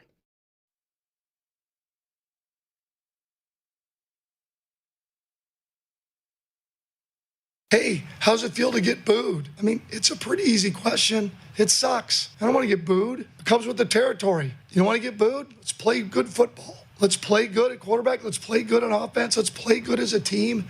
And then you don't have to worry about all that because it can turn just like that. Todd Monken from the Browns, they were booed during their game against the Bills, and Deshaun Watson was booed. He then said he didn't think it was about performance, which is nice. Here's the coach saying, hey, play better. And he's like, oh, no, it's not a performance. They don't like me. I mean, he also stunk. Yes. Both things can be true. Right. We're booing you and your performance. Right. Both. Both suck. We hate them both. Yeah. Browns expected to announce their week 1 starter today, whether that's Deshaun Watson or Shedeur Sanders. Good morning, everybody. Jeremy and Joe. Joe's out today. He's back in tomorrow. Full team reunited tomorrow. We got Dan Dale producing for Joe Kelly today, wearing the Bison's cereal hat. Which is awesome, Sharp. by the way. By the way, I'm going to tease this. I have a hat coming. I think it's arriving today. And Let's just say it might be the best hat of all time. Is this the hat you told me about on the first tee at Delaware Park like 3 weeks ago? The piped pimento? That's the No. one. I have the piped pimento hat. I've not worn that You yet. haven't rocked that yet? No, I haven't rocked that yet. I gotta lay eyes on I'm that just thing. waiting for the piped pimento at the right time.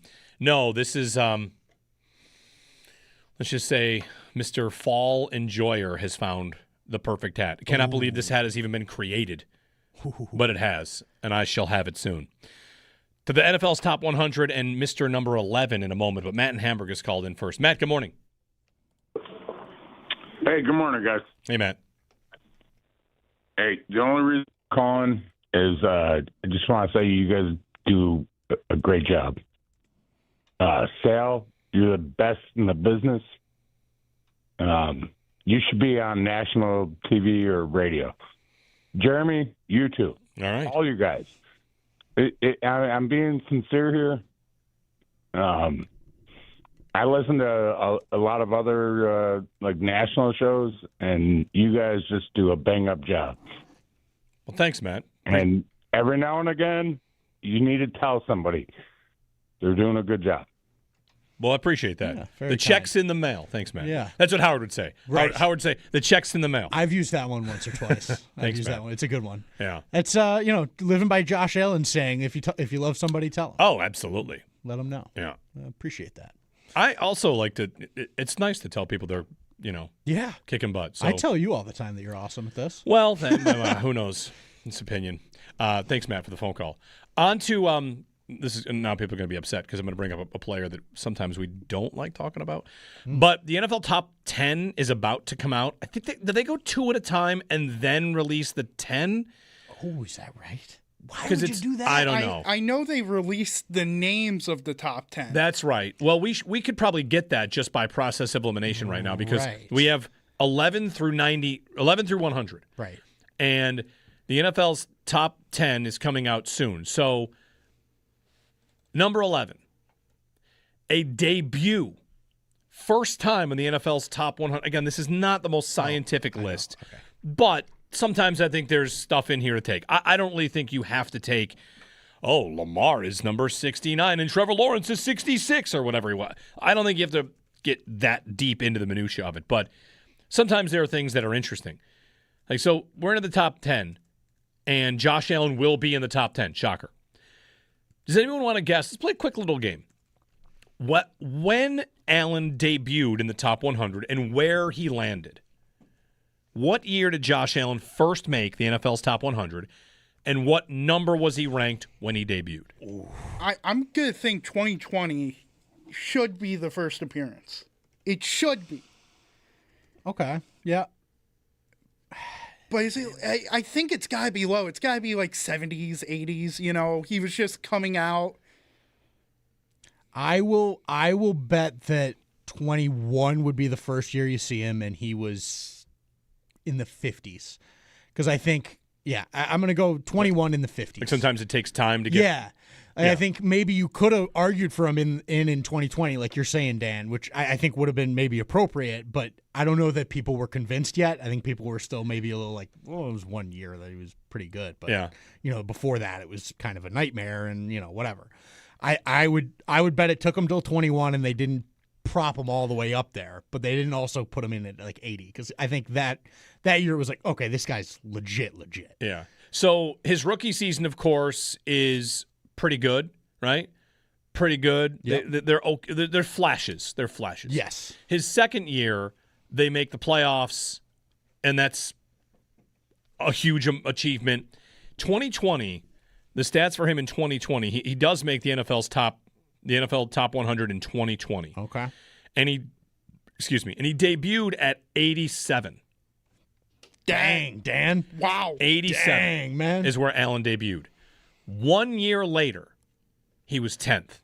What a climb. Right. Huge climb. So the reason I bring this up is because I regret to inform you that the comparison that some have made in the last 2 to 3 years of watching a player who, this guy looks pretty good.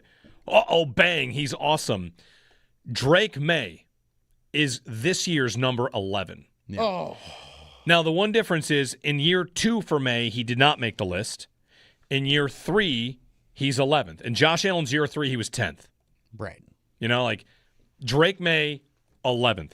If you're one of the holdouts, I think, that says, like, oh, he's just Mac Jones. Mac Jones debuted at 85, right around where Allen was, like, which, again, then was kind of, you sure about that? Mac Jones being number 85? But Drake May is number 11. And the top 10, we can get the top 10. We can try and guess who they'll be. Like Myles Garrett's not been shown yet. Right. The process of elimination, we know who they are. And it's going to be Allen, Garrett, Gibbs, McCaffrey, Puka, Micah Parsons, Bijan, JSN, Stafford, and Patrick Surtain. Okay. That is your top 10 of the top 100. And looking at that list, where's Allen going to land? He's not going to be like 1 or 2. You don't think so? I really think he's 2. I wonder if it's Garrett 1, Allen 2. I mean, Garrett just set the sack record. Garrett is 1. Garrett's 1. Gotta be. It wouldn't be the first time a defensive player is ranked number 1. I think Aaron Donald was number 1. Yep. And we've seen other defensive players be number 1. But you do have 3 running backs in the top 10. Mm-hmm. And Puka and JSN. So Stafford also in the mix too, top 10. Yeah, I think he's above Stafford. This is as voted on by players. I think so too. Right. He'll be QB1 over Stafford. Absolutely. Then again, Stafford did just win the MVP. Right, but I think the players know Stafford's great, but he's not as dangerous. They do love him, though. They do. They do. The players love themselves, Matthew Stafford. They do, like the old guy just sits in there and slings it. Yeah. Gets beat up. Yeah, they do like him a lot. But I think they also love Josh because he gets, he wins all the, best trash talker. He's unbelievable. You hear all the players always like, who's the scariest guy to go? Josh. It's always Josh. Yeah. I think they all know that Josh is the best. Or they just hate him enough that they're like, he has to be the best because I can't stand this guy. Exactly. It's the same, respect level, maybe just different emotions. And so I would be stunned if Stafford's above him. But I think Garrett will be 1. And I feel like I could see like JSN or like somebody, another weapon playmaker guy being ahead of Josh because it was not a monstrous year from Josh. No, not at all. It was not a typical like. Well, he ran the ball in a lot, but yeah. It wasn't wow at every single category like we know he can be. Yeah, and like we might think he probably will be this year. And so because of that, I might think that he's maybe 2 spots lower than he normally would be. Just because last year wasn't the same level of raw production, and players likely know that. Mahomes down to 18th, if you care about that. So that's the NFL Top 100 as voted on by the players. We have the top 10. We do not yet know the order they will finish in, but something to watch this week. Indeed. 803-0550, 1-888-550-2550. On the Bills and the Browns, and also coming up at the top of the hour, you tell me if I'm crazy for already looking at kicker cap hits. After the guy just went 5 for 5. I'm with you. But I'm looking at kicker cap hits. Anyway, that's just me. I got to look at something, right? What else would I look at it other than kicker cap hits? Brain's got to go somewhere. That's right. Jeremy and Joe here on WGR.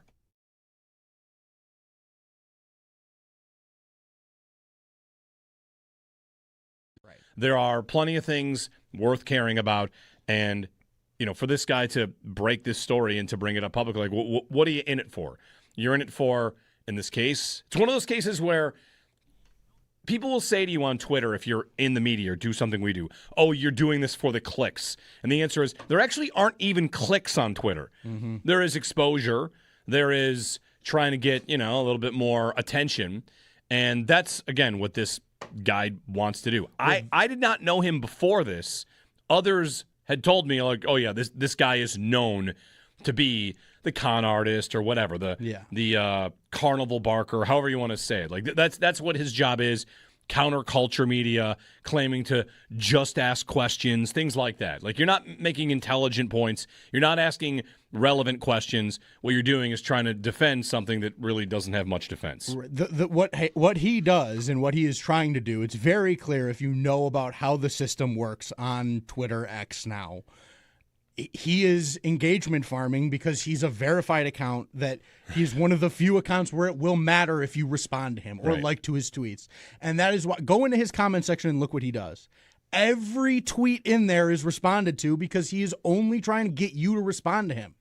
That's why I wrote and deleted 7 different tweets about this guy over the weekend. Yeah. I'm in Muskoka trying to relax, and I'm just furious about this bozo. Yeah. And Bozo's back. Right. Bozo meter. Yeah, exactly. We're crowning a bozo. Done. Hammer Bozo. it. But love it. The only thing you're going to do by doing that is giving him exactly what he wants. It's engagement on the site, and he's a verified account, so he'll get 5 extra cents for every tweet that he gets back.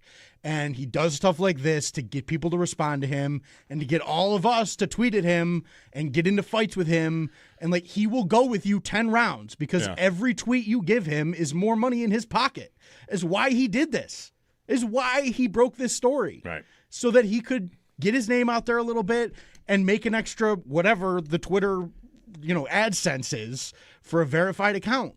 And it's very obvious.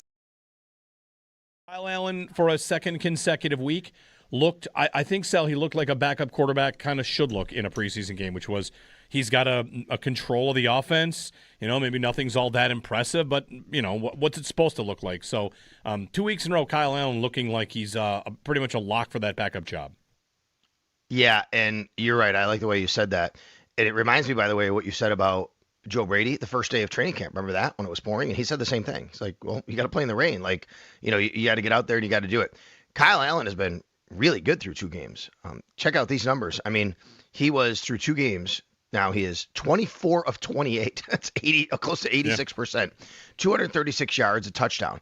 I think that's right, that he has pretty much solidified the backup quarterback role. When he got here, it was always him ahead. And to me, I've always said Shane Buechele has a door opening because they really like him here. But it's got to come with Kyle Allen faltering. That just hasn't happened.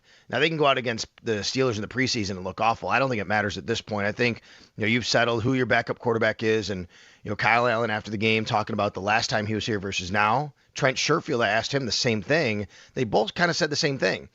The offense is kind of simplified. It's just easier for them to think quick, do what they need to do, and he's showing it right now. And Kyle Allen, to me, did not have a very strong training camp at Rochester, but he's had a very strong 2 games here in the preseason.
Tuned in very quickly last night to the Titans game. Their new uniforms, massive upgrade. They got rid of that blade thing they had on the shoulder. They look like the Oilers, which is fine because the Oilers don't exist anymore. So the Titans' new uniforms are great. Enjoyed watching them. They played Seattle. And I watched maybe 5 minutes of that game, and I got everything I needed out of a preseason game because Will Levis went helicopter style to the end zone. Like, he had a guy open. He's like, I'm taking it. Very Jackson Dart of him. I like this era of Josh Allen spin-offs. There's probably a different term we should use for that. Guys that just, Josh Allen runs and jumps over people, so I'm going to do it too. But they're missing all of, like, the being great at the game. So it's just like Josh Allen cover bands out there is what they are. Respect to cover bands. I shouldn't say it like that, but you know what I mean. Like, I saw Josh do this once. Maybe it's just me thinking about, Allen playing all the time. But Levis, here it is. It's like a third down play in preseason game number 2, and he's well behind Cam Ward, and he's thinking, I got to show everybody I'll do what it takes. And he went helicoptering over a couple of guys. Anyway, kudos to the Titans on the uniforms. They look great. When we get back, I mentioned kicker cap hits. Might dabble there for a moment. Also want to talk about what the Browns are going through today, and if it was ever this bad with the Bills, where it is for the Browns right now. The drought, we look back on it, some of us lovingly, remembering the times that we went through. But what was the actual low point, and how does it compare to what the Browns are going through right now with this decision between Deshaun Watson and Shedeur Sanders? That and how the Bills looked in that preseason game. We'll get to that. 803-0550, 1-888-552. Nope, sorry, that number's not real. Sometimes I keep giving it out. It's not real. You can't call it. You can call the first one. Try the first one. Make sure it works. 803-0550. Jeremy and Joe. Joe's out today here on WGR.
Good morning. The Bills are now 2-0 in preseason after their 31-7 win over the Cleveland Browns.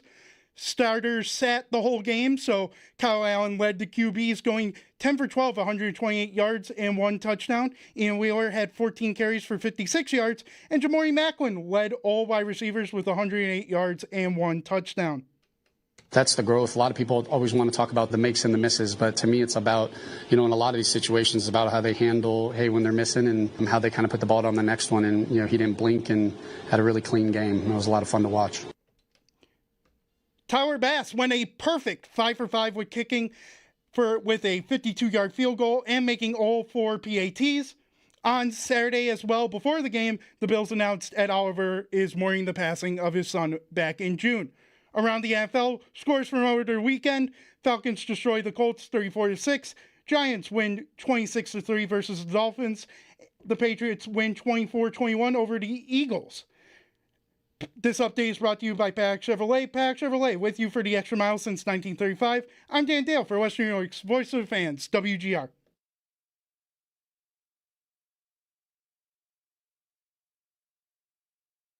Man, I didn't have no reaction. I think the biggest thing is, I think you guys know too, and I think the whole world knows, it has nothing to do about the performance. It's a little bit personal than that, so it's a disrespectful thing. Yeah, I mean, I'm going to keep whatever I feel with me and my family internally on how I feel about that. Last time I played on this field, I tore my Achilles, and that same fan base, they cheered when I got hurt. No, I don't regret anything in my life. I think the Lord put me through situations for a reason, so I don't regret anything at all. Deshaun Watson, after a preseason game where they lost to the Bills, he was not good. In Cleveland, they probably knew it was not going to be a good season. We'll see where it ultimately goes. Good morning, Jeremy and Joe. Joe's out today. Owen Parker's here. Dan Dale is producing. We're hanging out on a Monday. Welcome back to me, I guess. I was off last week, but I'm here, ready to rock for another preseason game on Thursday where hopefully the Bills play no one that we would get upset about getting injured. We'd be upset about anybody getting hurt. Don't want anybody to get hurt.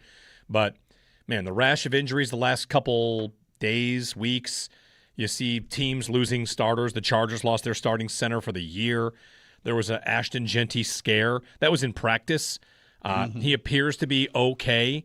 Might be some time, but an ankle injury, not an ACL or anything like that. They got a positive report on Ashton Genty, which means if you had a fantasy draft in between finding out what the injury might have been feared to be and was, maybe you got Genty in a bargain. Maybe you overdrafted Mike Washington Jr. It was a roller coaster. So anyway, injuries, scary. And I know anybody can get hurt in the regular season opener or week 2 or whatever, but to lose anybody of consequence against the Steelers would feel stupid. Yes. Injuries in the preseason feel, whether or not they are, much dumber. And like you didn't have anything to gain and you only had everything to lose. So wait until the Houston game. And if somebody gets hurt there, well, injuries are part of the game. It's almost unavoidable on some level. So anyway, 803-0550 to chime in on that. And I'm looking up kicker cap hits. But we're talking about the Browns game. The Bills win over the Browns. They're 2-0 to start the preseason. Joe Brady's preseason career has started 2-0. A quick question on the preseason. Have you guys noticed our NFL is one of those things, NFL insiders. Last year they did a thing, and I pointed out many times, like, why are the NFL insiders acting like the Hawkeye technology is more than it is? Every post would be like, oh, never before seen, the next evolution in measuring first downs. Like, actually, it's just the official's still spotting it. Nothing's really that different. Right. And it felt like insiders were leading a certain directive from the league to make it look like they were doing more than they are. I have a new one for this year. Is it just me? I might be crazy. Why is Adam Schefter referring to touchdowns as a player's first NFL touchdown? In the preseason, yeah, I know. Why is that a thing now where all of a sudden it's his first carry in the NFL? Like, actually, it's not. Like, no. That's not how this works. No. I have noticed that too. And a couple announcers have done it as well. Like, first, catch for this guy in the NFL. Like, that's not a catch in the NFL. It's not, dude. No. These guys aren't all NFL players, and these games don't count. So, no, It is not his first catch in an NFL game because this is not a real NFL game. It's driving me nuts, too. I don't know what it's got to be some sort of directive from the league. Like, listen, we want people to take preseason as seriously as we can get them to take it. And maybe this is one way we can get people to take it more seriously, is like, oh, I want to see my first round picks first, blah, blah, blah. And that technically now, according to Schefter or whoever, is in the preseason, not game 1, week 1. And that, to me, is really dumb, but, that's the NFL. It seems like an NFL thing to do. Like, this counts. Don't try to take anything away from this. This matters, even though it really doesn't. No, not really at all. How come they're not moving preseason games overseas? Because teams wouldn't want to do it? Probably. Yeah. 100%. Don't go all that distance. I guess a country or whoever's involved in how that all works, networks, they don't want to spend the money to send everybody over there for the preseason. Mm-hmm. I answered my own question right when it popped into my head. Anyway, the fun thought I thought of, if we want to have this little experiment here. So the Browns, to me, are at like a rock bottom moment, which maybe by this time next year they're feeling great because they draft first overall. They don't have anybody locked in at quarterback. Shedeur Sanders would have to be truly incredible to convince them to not draft a quarterback in the first round or with the first pick or a top 5 pick, whether that's Arch Manning or whoever. Whoever steps in is going to have Casey Concepcion and Denzel Boston and Harold Fannin. Like, they're going to be loaded with weapons, and maybe they put him in a positive environment, whoever that player is. But anyway, right now it's as bad as it gets. What was the lowest moment of, should we go Bills franchise if old timers want to chime in? I mean, maybe we shouldn't just limit it to the drought. Like, what was the lowest point? The lowest point that we went through as a fan base? Because in Cleveland today, if they'd announced Deshaun Watson as the starter, which they very well may, there's a bit of a conspiracy that the Browns open with 2 games on the road, and they'll just put Deshaun Watson out there in Jacksonville and then in Tampa. And then they'll scrap it because he's going to be terrible, and they'll come home and they play the Panthers, Steelers, and Jets in the next 3 weeks, and they'll go to Shedeur, and Shedeur is a forgivable idea that all right, we're going to go to the kid, let's see what he's got. If it doesn't work out, you're not mad that Shedeur Sanders didn't work out because he's a 5th-round pick. Right. So the conspiracy is they'll go to Watson early, throw him out there to get killed, make the change, move on, go from there. That it certainly seems like their whole plan is like whoever starts is going to get yanked out of here and the other guy's going to go in. And so I would, if I was a Browns fan, I'd be hoping to lose every game. Right, that, and also I'd be hoping let's just get the Deshaun Watson thing out of the way in these first 2 games, and then let's just see what we have at Shedeur. Yeah, because I know that the guy that plays first is not going to play the whole year. I'd be stunned. Even if Watson goes in there and is fine, I would be stunned if they don't eventually get to Shedeur and go like, well, we got to find out what this is before the draft or whatever, and then you go from there. But I don't know. They're in such a weird spot. What's the lowest point? Lowest point. The lowest point. There are going to be good answers here. Patriots 56-10? I don't know. They got on Sunday night and they were moderately competitive before that game. Weren't they like 4-4? That just felt like the Patriots. I mean, it's a 17-0 team smacked you. That's true. The lowest point. Peterman? They made the playoffs that year. Right. That doesn't mean it wasn't the lowest point. I don't think Peterman was the lowest point. Peterman was a funny point. It really was. You couldn't believe it was happening. Hilarious point. Exactly. And that's first year of a new head coach. Like his lowest point. I mean, whatever. I shouldn't say it's wrong. You got your own opinions. No, I think for me, I'm thinking the through. My lowest point probably was the Monday night loss to Dallas. I know that's just one game, but that was we're not even allowed to have a good time. We can't even have fun. That was Monday Night Football here for the first time in like a decade, and we felt like we were Pinocchio. I'm a real boy, and then like actually smash your face. Here comes the Cowboys to rip one away in an incredible way to lose the game. Maybe 6-3 to the Browns. Ooh, yeah. It's pretty bad. That's a tough one. Brian in Buffalo is up on this if you want to have a little fun going down memory lane. And also give us a thought on, this year's team. this roster, the spots you got concerns on. Brian, good morning. Hi, how are you guys today? Happy Good. Monday. Happy Monday. So I first started watching the Bills when Kelly came to town. I was, I think, in second grade. So I'm just going to go in chronological order. 89 Ronnie Harmon dropping the touchdown against Cleveland with the bickering Bills. 91 then becomes Norwood. Fast forward to 04. All you have to do is beat Pittsburgh, get a little help, which they did, and choke to reserves. Trent Edwards getting knocked out in 2008 after a 5-2 start. And, of course, the lowest of the low was O.J. Simpson murdering Ron and Nicole. And that was that. I mean, this was a franchise that, other than the Kelly and Josh Allen, I can't think this morning. It's been a franchise of losers, and we've had our share of bad moments. I'll hang up and listen. Thanks. I'm gonna say the murder isn't exactly on the team, Right. personally. There've been some. Yeah. It's a storied franchise. Yeah. In that way.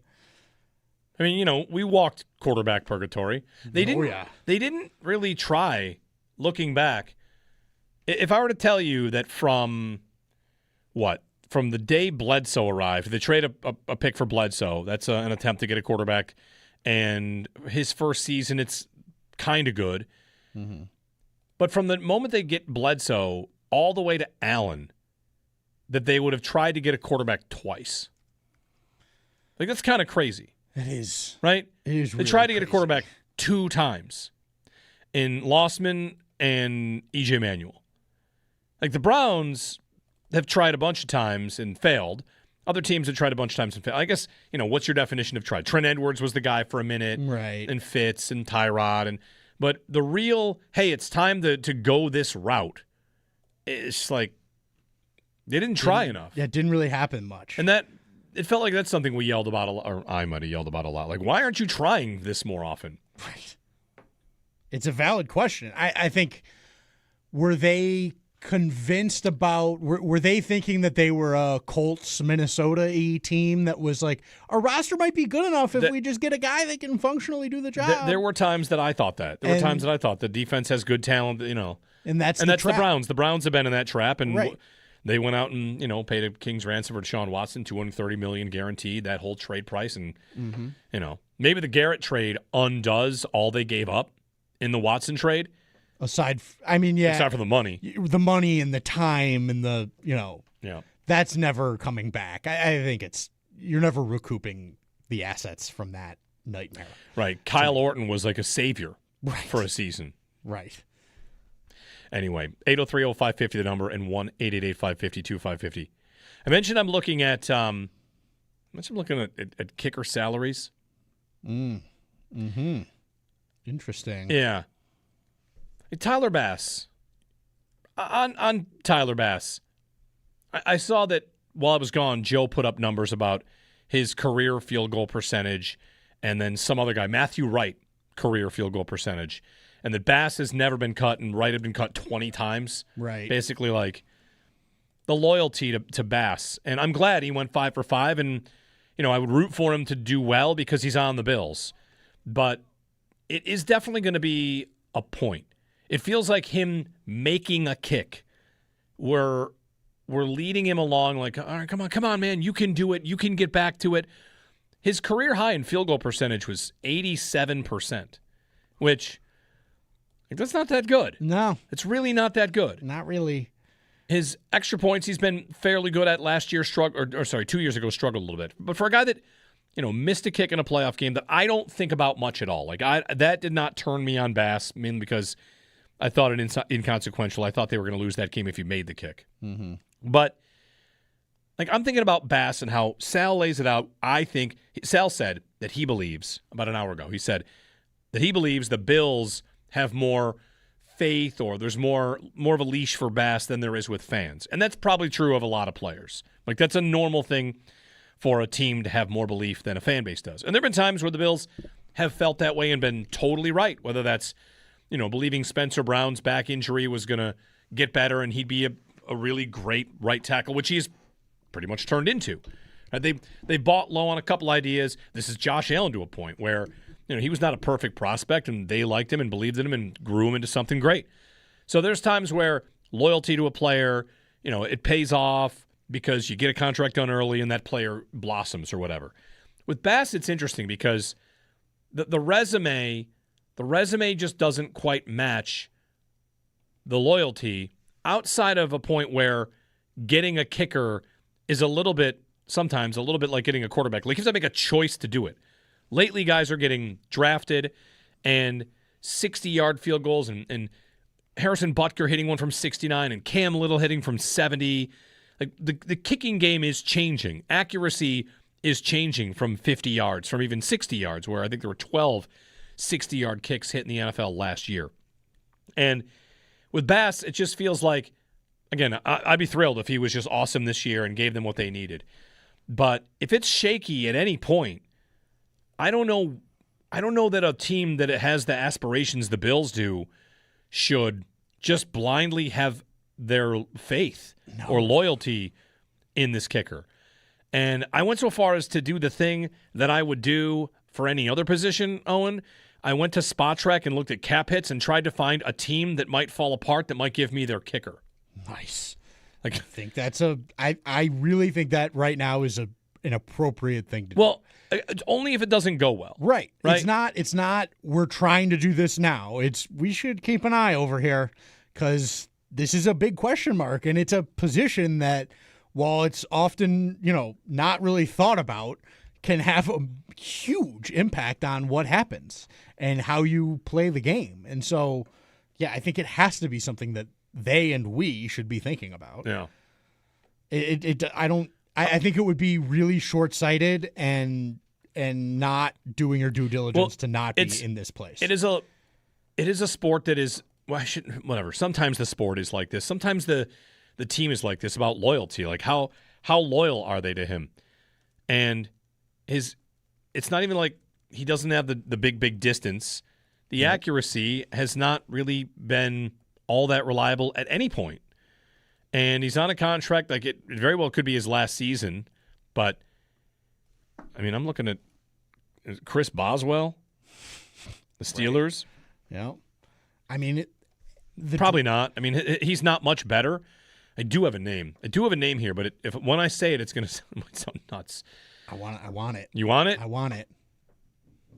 Oh, there's just a team out there that to plop a "Let's Get Stupid" on the front of this, or is it not quite to that territory? Listen, it's about to be week 3 of the preseason, and we're getting through depth conversations, and we're talking kicker. I mean, there's a certain level of "Let's Get Stupid" involved in every conversation. Right. But what I've got is I'm looking at Nick Folk. Wow, Nick Folk is 42 this year. Jeez, but yeah. He's on the Falcons, and the Falcons are going to be bad. Mm-hmm.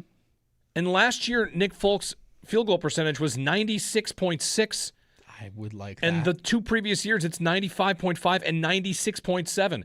I don't know what age the kicker wall comes, but I'm just kind of saying, for a moment, if it goes poorly, I would want a team that's in a Super Bowl or bust kind of idea or Super Bowl window.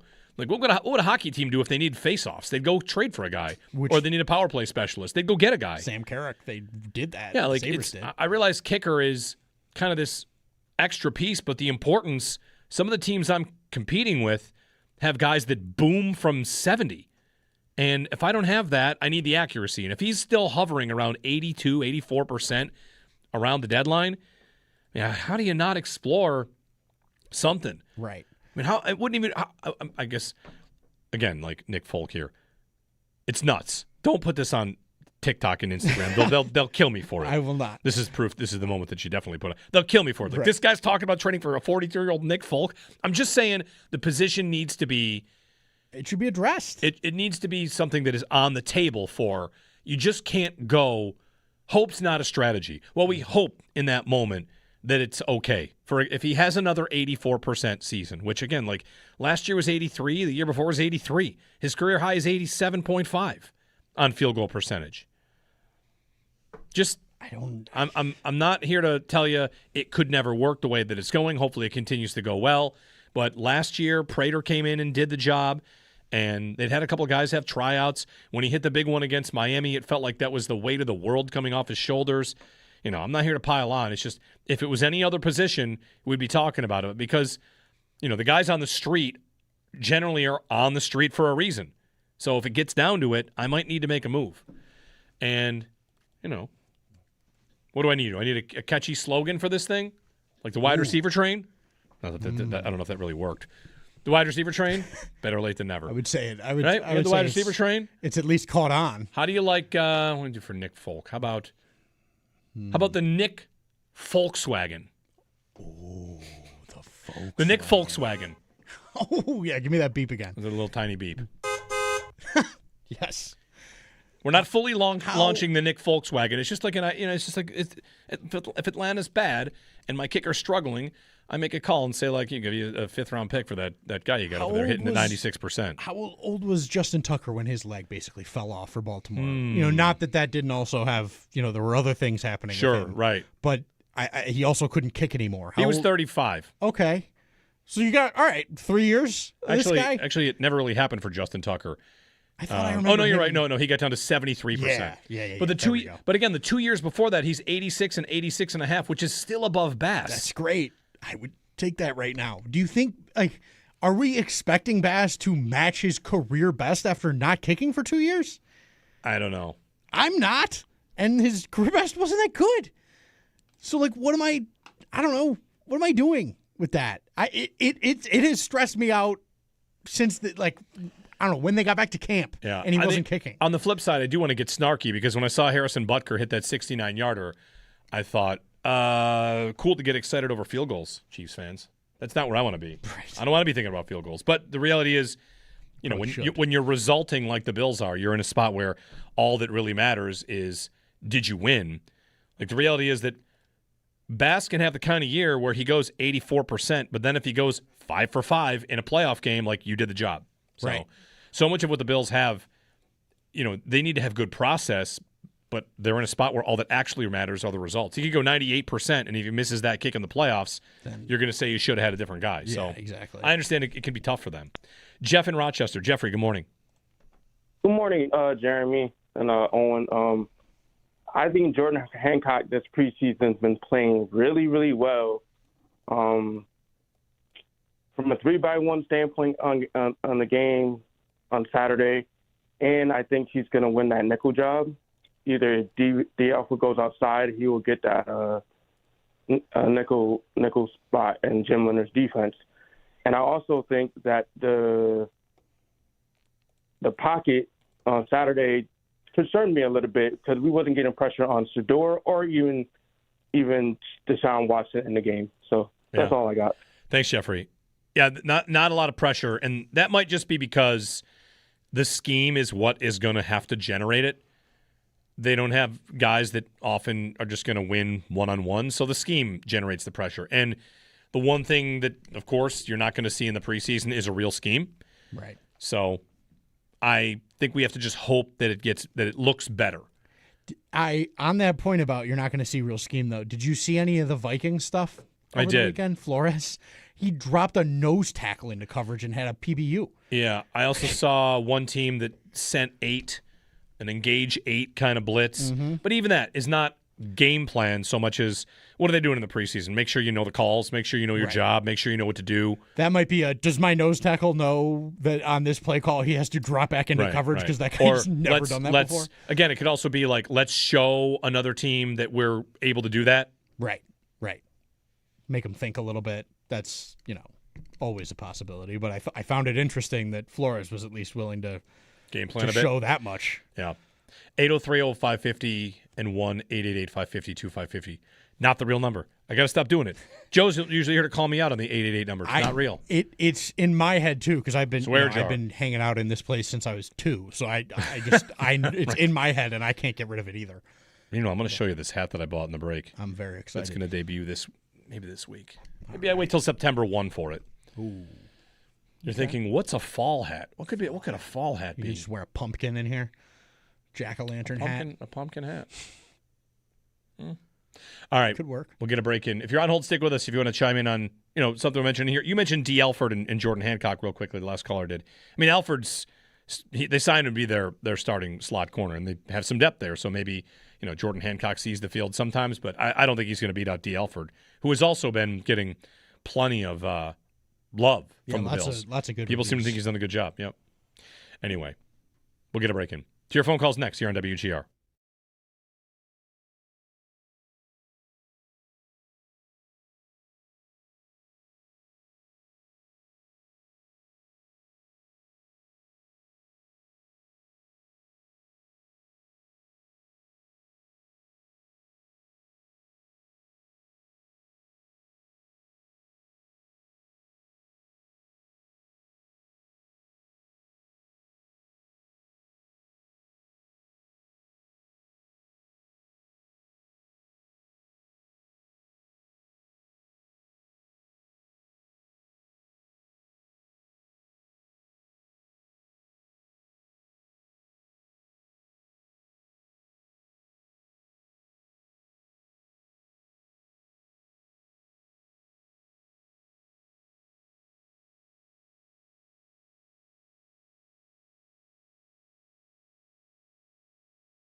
Good morning.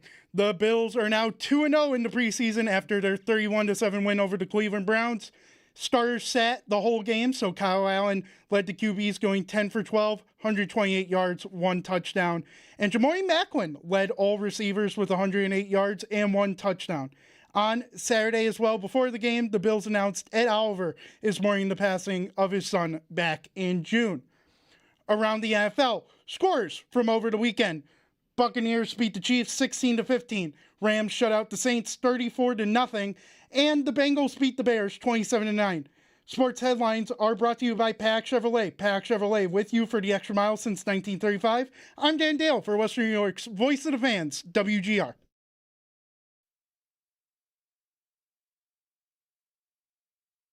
We've had rain since the first day of training camp, and we knew we were going to play in these type of conditions, and boom, a weather delay, and they come in, and it was like, hey, boys, we're going to start at 2:15. They were like, cool, let's put the ball down and let us go. And so everything that we kind of embody and talk about, it was great to kind of see it in action. And quarterbacks went out there, didn't blink, right? It's raining during the national anthem, and I still called passes early, and it's like, hey, we got to be able to throw the ball in the rain, and how are we going to be able to operate? And it's like we've been doing in practice. So it was cool to see our quarterbacks and play efficient football and kind of move from there.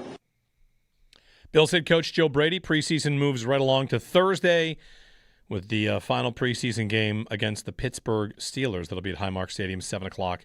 Steelers and Bills at the new Highmark. Jeremy and Joe, no Joe, he's out today. He's back in tomorrow.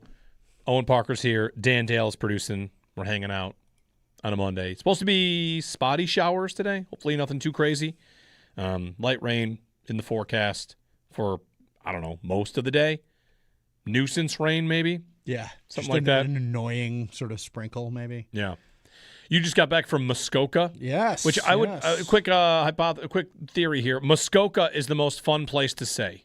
Yeah, I don't disagree. I just enjoy it. Very easily comes Muskoka. Yeah, it kind of falls out of your mouth almost. Yeah. Yeah, I really enjoyed it. It's beautiful up there. We went up last year too.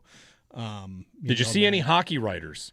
I feel like if you're up in that area, you go to the store, you just run into Pierre LeBrun and Bob McKenzie. And I think 90% of the hockey community that is at least Canadian is up there at this time of year. That is where they all sort of run rampant. Quickly on hockey, and then back to some phone calls here on Bills Browns. Zdeno Chara just retired in whatever league he is in right now. What league was this?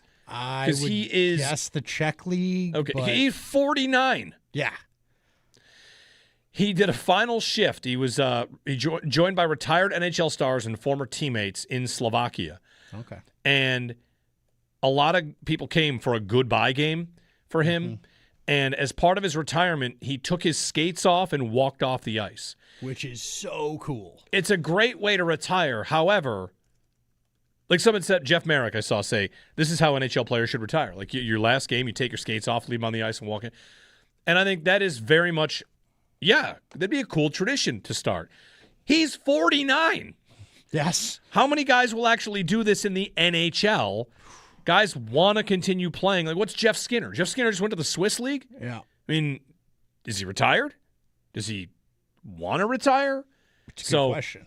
I just feel like hockey retirement is so often, I want to keep playing, and I'll just keep playing wherever I can play, that the idea of NHL retirements being like this, I don't know, bit of a dream because guys just keep going. Yeah, I wonder what's Andrei Kopitar doing this year? Right. He just retired, and he's awesome and could definitely still play pro in Europe, but will he? I have no idea.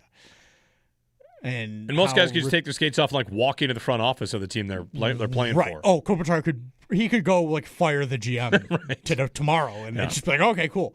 That's just, he's a legend there. So a lot of these guys are like that. Yeah, it's a wrestling thing. WWE guys, their last match will take the boots off and lay him in the center of the ring, and that's why Merrick's a huge wrestling guy. That's why he likes it. I've heard him talk about that as an idea for years. I wouldn't be surprised if he suggested it to Chara himself, honestly. Yeah. Because I know he's a big Chara fan too. Sean in North Carolina. Sean, good morning. Hey, good morning. Thanks for having me on. Thanks for calling. First of all, I just want to, offer condolences to Ed Oliver and his family. That's a horrible thing, and just wish all the best for him. But to circle back to the conversation earlier about Bill's karma, I guess, and the drought, I would suggest leading up to what preceded the drought, which would maybe be when we started Wade, or when Wade started Johnson over Flutie against the Titans in '99, and going back a little, maybe to '92, some karma from the greatest comeback ever, which led to, of course, the Music City forward pass, and then following that, the drought. So that would be the best example of maybe some bad Bills karma that I can remember in, my fandom. Sure. Yeah. Thanks, Sean. I guess I wonder what the Bills did to deserve it. The thing about the Browns' karma here is that they deserve it for sure. They have earned this by going after Deshaun Watson, who, it's kind of is the strangest part of the story. It's not strange that a team signed a player with a unsavory character. No, that's not strange. That's regular. What's maybe the strangest, and you guys tell me if this is wrong, is the strangest thing that he was awesome. Yeah. And then has since become entirely unplayable. Yeah, I mean, his final season in 2020, he threw for 4,800 yards, 33 touchdowns. His QBR, his quarterback rating was a 112. Like, he was awesome. And the Browns thought they were trading for that guy. He goes from that 33 touchdown, 7 interception, 4,800 yard season to never starting more than 7 games, 6 games, 6 games, 7 games, and never looking very good. With a defense, I should say, that entire time was probably good to great. Yes. Like, it's kind of wild how bad he became. How much, because he was awesome, and he wasn't old, and he wasn't like deteriorating. There were no injuries. It was just like he had this thing. He did get the Achilles last year, but he was bad before that. Before that, I like before he got there. I'm talking about like what happened to him. Like he took some time off because he had all this stuff happening. Like that can hurt you, but it shouldn't make you immediately horrible. He took a year off because he was suspended basically for a year. I kind of think it's a mental thing. Yeah. I kind of think he can't play anymore because he knows everybody hates him and nobody wants him to do well, and he just can't do it. Just like doing by QBR, in his rookie season, his QBR was an 83, which is very high. Again, this is 0 to 100. His 4 seasons in Cleveland, it's 83, 62, 70, and 64. Yeah. Those are good years. In Cleveland, it's 40, 43, and 21. Like, there's 3 different QBR numbers. It's like how many GMs have you seen that have gotten that go down a hill that fast? Just don't see it. Even age. Like, you don't even see guys decrease that much because they're old now. It's just like all of a sudden all this stuff happened, and my thing is I think he realized that he's probably a pretty bad guy and can't get away from it anymore. Yeah. And that part just took over, and what are you going to do? I can't be a football player. I can't be Mr. Cool quarterback guy. I'm a villain. And so that's just, if that's always at the front of your mind, I think you probably could struggle doing any job that you're doing. Larry in South Florida. Larry, good morning. Hey, good morning, guys. I wanted to throw out a low play. I don't know if it's the lowest. All the plays that people were mentioning are definitely low points, but this one just really stood out to me. We were playing the Jags. I don't know if it was London, but I know it was in Europe. Oh. And EJ throws it to Clay, who's out of bounds. Standing out of bounds when he throws it to him. The announcers are actually laughing in disbelief. And then at some point he was interviewed. I can't remember if I saw it online or if it was live. And somebody asked him, why did he throw it to Clay? And he said, because he's open. So I was in shock that play happened, and then more in shock because he said it. And Owen, correct me if I'm wrong, is that when your father told him he stunk? That's a good question. I would have to ask him. I don't know I need the oral history of that story, that when he told him he stunk. Yeah, I do too. I know that's in an open that they play, but I don't know the story. You know what? I'm gonna get that story today. I'm hanging out with your dad today. Yeah, that's right. Look at that story Wonder today. if we could probably just call him, have him tell it now. I don't feel like doing that to him. He's on vacations for another couple days here. Yeah. But yeah, I need a rundown of that because I remember that and thinking it was funny, but I don't really remember any details of the story. No. He will obviously. Clay being out of bounds, that's in London. I remember he puts his foot down there like in control of a game, and he. Yeah. Sorry, I'm thinking of Robert Royal putting his foot out of bounds once. Oh.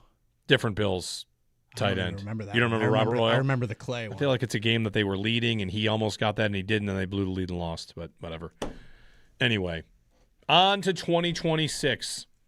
Bring on the season, please. Need it. I got some fantasy drafts coming up, which is good. Like I need some in my life. I've got like 7 million coming up. Yeah. Yeah. I'm in a lot of leagues this year now. Have you created any more? Since I haven't created any more. Is Dan Dale in the Odyssey? He absolutely I is. am in the Odyssey. He absolutely The Odyssey Dynasty League? Yep. We're very excited about the Odyssey. Yeah? Yes. Did you borrow anything? You know what? You should have borrowed something from the Odyssey. Like if a team scores 70 on the nose for 70 millimeters, like that's a win no matter what. Right. There should have been some sort of Odyssey-based thing. We still have time. And the draft hasn't happened yet. We could flip some stuff around. Let me see if I found another, or saw another in the last couple of days. Again, I've been off for a week, so there was a fantasy football last place punishment that I saw that I wanted to bring to the show, but I got to find out where it is. Oh boy, it was crazy. There's been so many good ones recently. The playing golf without a ball. Yeah. I just wondered how long you could possibly keep that up. I know. I really tried to put myself through that exercise. Here it is. I found it. This came from Bill Wise Guys on from The Ringer. Okay. The idea is the last place loser gets dropped off $10K away from a bar, and the rest of the league buys drinks on the credit card until he gets there. He or she gets there. So we're just buying drinks. The whole league's buying drinks on you until you get to the bar. You're $10K away. Huh. You can Are you allowed to get an Uber and pay for it? Do you run the $10K? Right. You know, that's not bad. I'm renting a scooter. Are we near an electric scooter? I'm gonna rent the electric scooter and scooter my way over to the bar. I'll take a bike. Bike. You gotta get a bike. Gotta You find gonna it. steal a that's bike? fine. You steal a bike? Sure. Steal a bike. Why not? Steal a bike. Oh boy. Hey, if it's unchained, who knows whose property it is? Not yours. That's what how you know. Well. You can't prove it. I can't. You're right. I cannot in this hypothetical situation. Very prove that hypothetical. that is I'm not your stolen bike. a bike, for a record. All right, we're glad we've cleared that up. Yeah. 803-0550, the phone number. At 9 o'clock, I want to talk about this, the NIL thing. Oh. And man, players going back to college. I want you to explain to me why it's bad. Okay. All right? I want you to explain to me why it's bad. I can do that. Okay. I've been thinking about it a lot. And, you know, this new landscape, I don't know if it has to be the best landscape or designed perfectly, but these guys that are going to get waived going back to college to play, let's get into it. We'll talk about that coming up top of the hour here on WGR.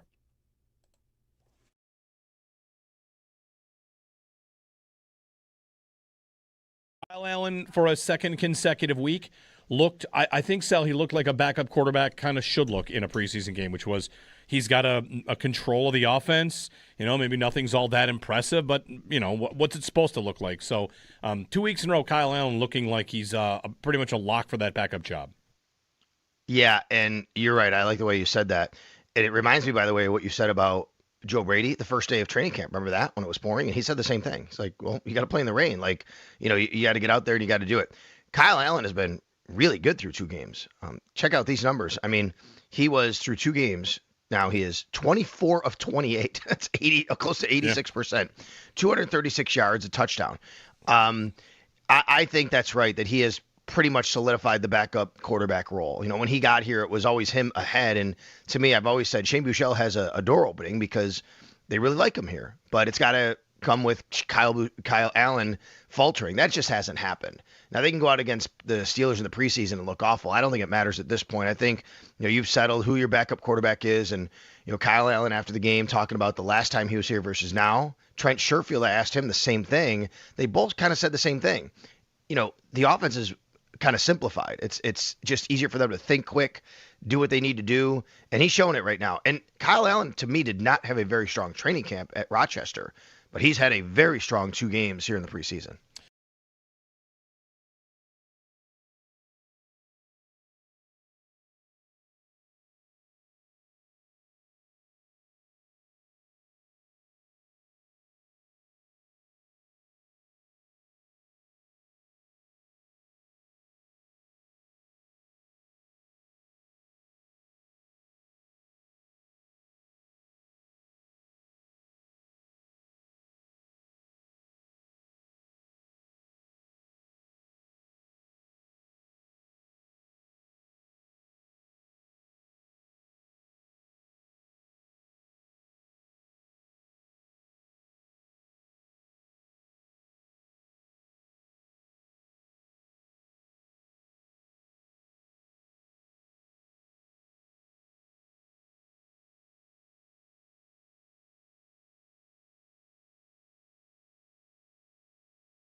What are you talking about? We're losing to Bumblebee FC. It's 2-0.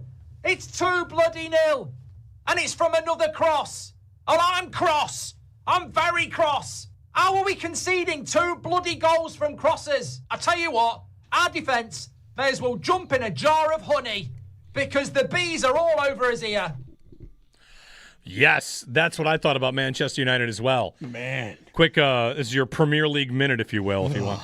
Good morning, Jeremy and Joe. We're going to get to some football conversations back on the other side as well. Low point for the Bills and also the NIL thing. But quickly on the weekend. So maybe you watched the World Cup and thought, I'm going to get into soccer. I'm going to do it. I'm going to pick a Premier League team, and I'm going to go for it.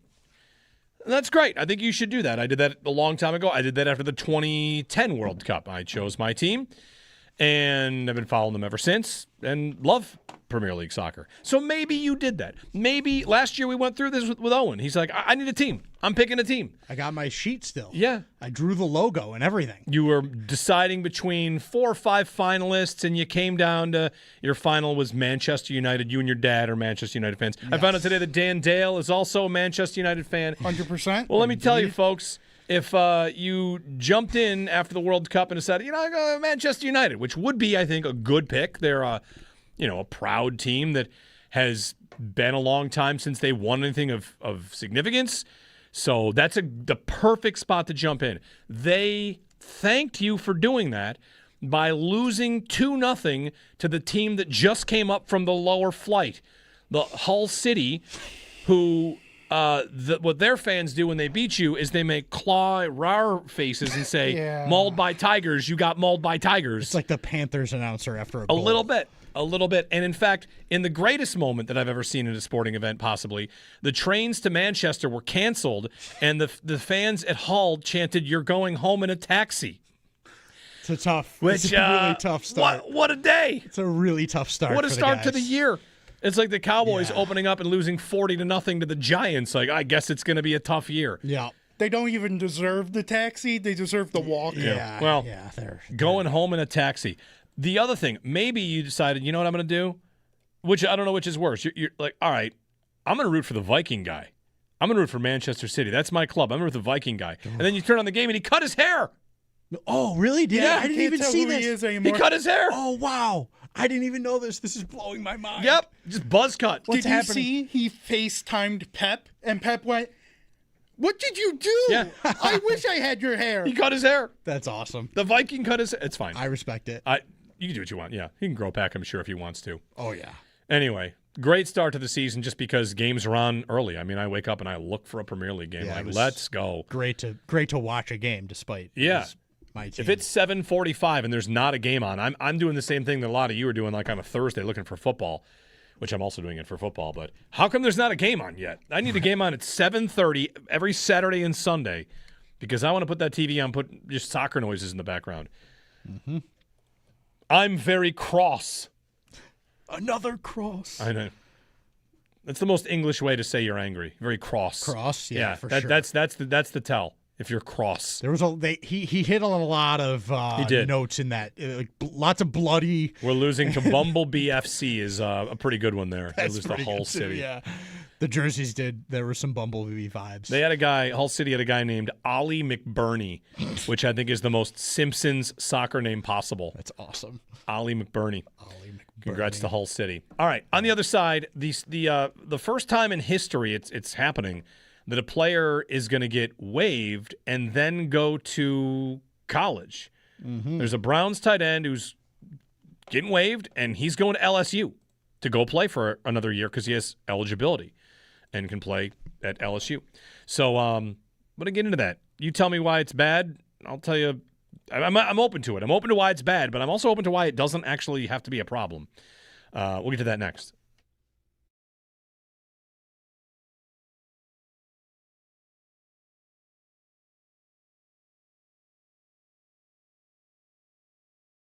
Right. There are plenty of things worth caring about, and for this guy to break this story and to bring it up publicly, like, what are you in it for? You're in it for, in this case, it's one of those cases where people will say to you on Twitter, if you're in the media or do something we do, "Oh, you're doing this for the clicks." And the answer is, there actually aren't even clicks on Twitter. Mm-hmm. There is exposure.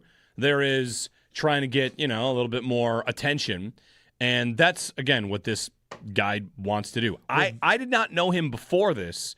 Others had told me, like, "Oh, yeah, this guy is known to be the con artist or whatever, the carnival barker, however you want to say it. Like that's what his job is, counterculture media claiming to just ask questions, things like that. Like, you're not making intelligent points. You're not asking relevant questions. What you're doing is trying to defend something that really doesn't have much defense. What he does and what he is trying to do, it's very clear if you know about how the system works on Twitter X now. He is engagement farming because he's a verified account that he's one of the few accounts where it will matter if you respond to him or like to his tweets. And that is what, go into his comment section and look what he does. Every tweet in there is responded to because he is only trying to get you to respond to him. That's why I wrote and deleted 7 different tweets about this guy over the weekend. Yeah. I'm in Muskoka trying to relax, and I'm just furious about this bozo. Yeah. And Bozo's back. Right. Bozo meter. Yeah, exactly. We're crowning a bozo. Done. Hammer Bozo. But love it. The only thing you're going to do by doing that is giving him exactly what he wants. It's engagement on the site, and he's a verified account, so he'll get 5 extra cents for every tweet that he gets back. And he does stuff like this to get people to respond to him and to get all of us to tweet at him and get into fights with him. And he will go with you 10 rounds because every tweet you give him is more money in his pocket. Is why he did this. Is why he broke this story. Right. So that he could get his name out there a little bit and make an extra whatever the Twitter, AdSense is for a verified account. And it's very obvious.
Good morning. The Bills are now 2-0 in the preseason after their 31-7 win over the Cleveland Browns.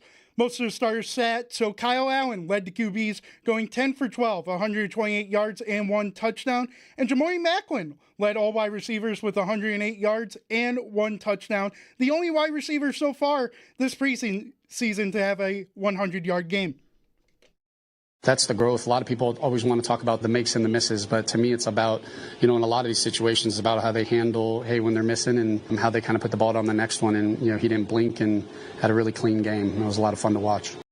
Tyler Bass went a perfect 5 for 5 in kicking with a 52-yard field goals and making all 4 PATs. On Saturday as well, before the game, the Bills announced Ed Oliver is mourning the passing of his son back in June. Around the NFL, scores from over the weekend: Falcons destroy the Colts 34-6, Giants win 26-3 versus the Dolphins, Patriots win 24-21 over the Eagles, and the Titans win over the Seahawks 19-16. This update is brought to you by Pack Chevrolet. Pack Chevrolet, with you for the extra mile since 1935. I'm Dan Dale for Western New York's Voice of the Fans, WGR.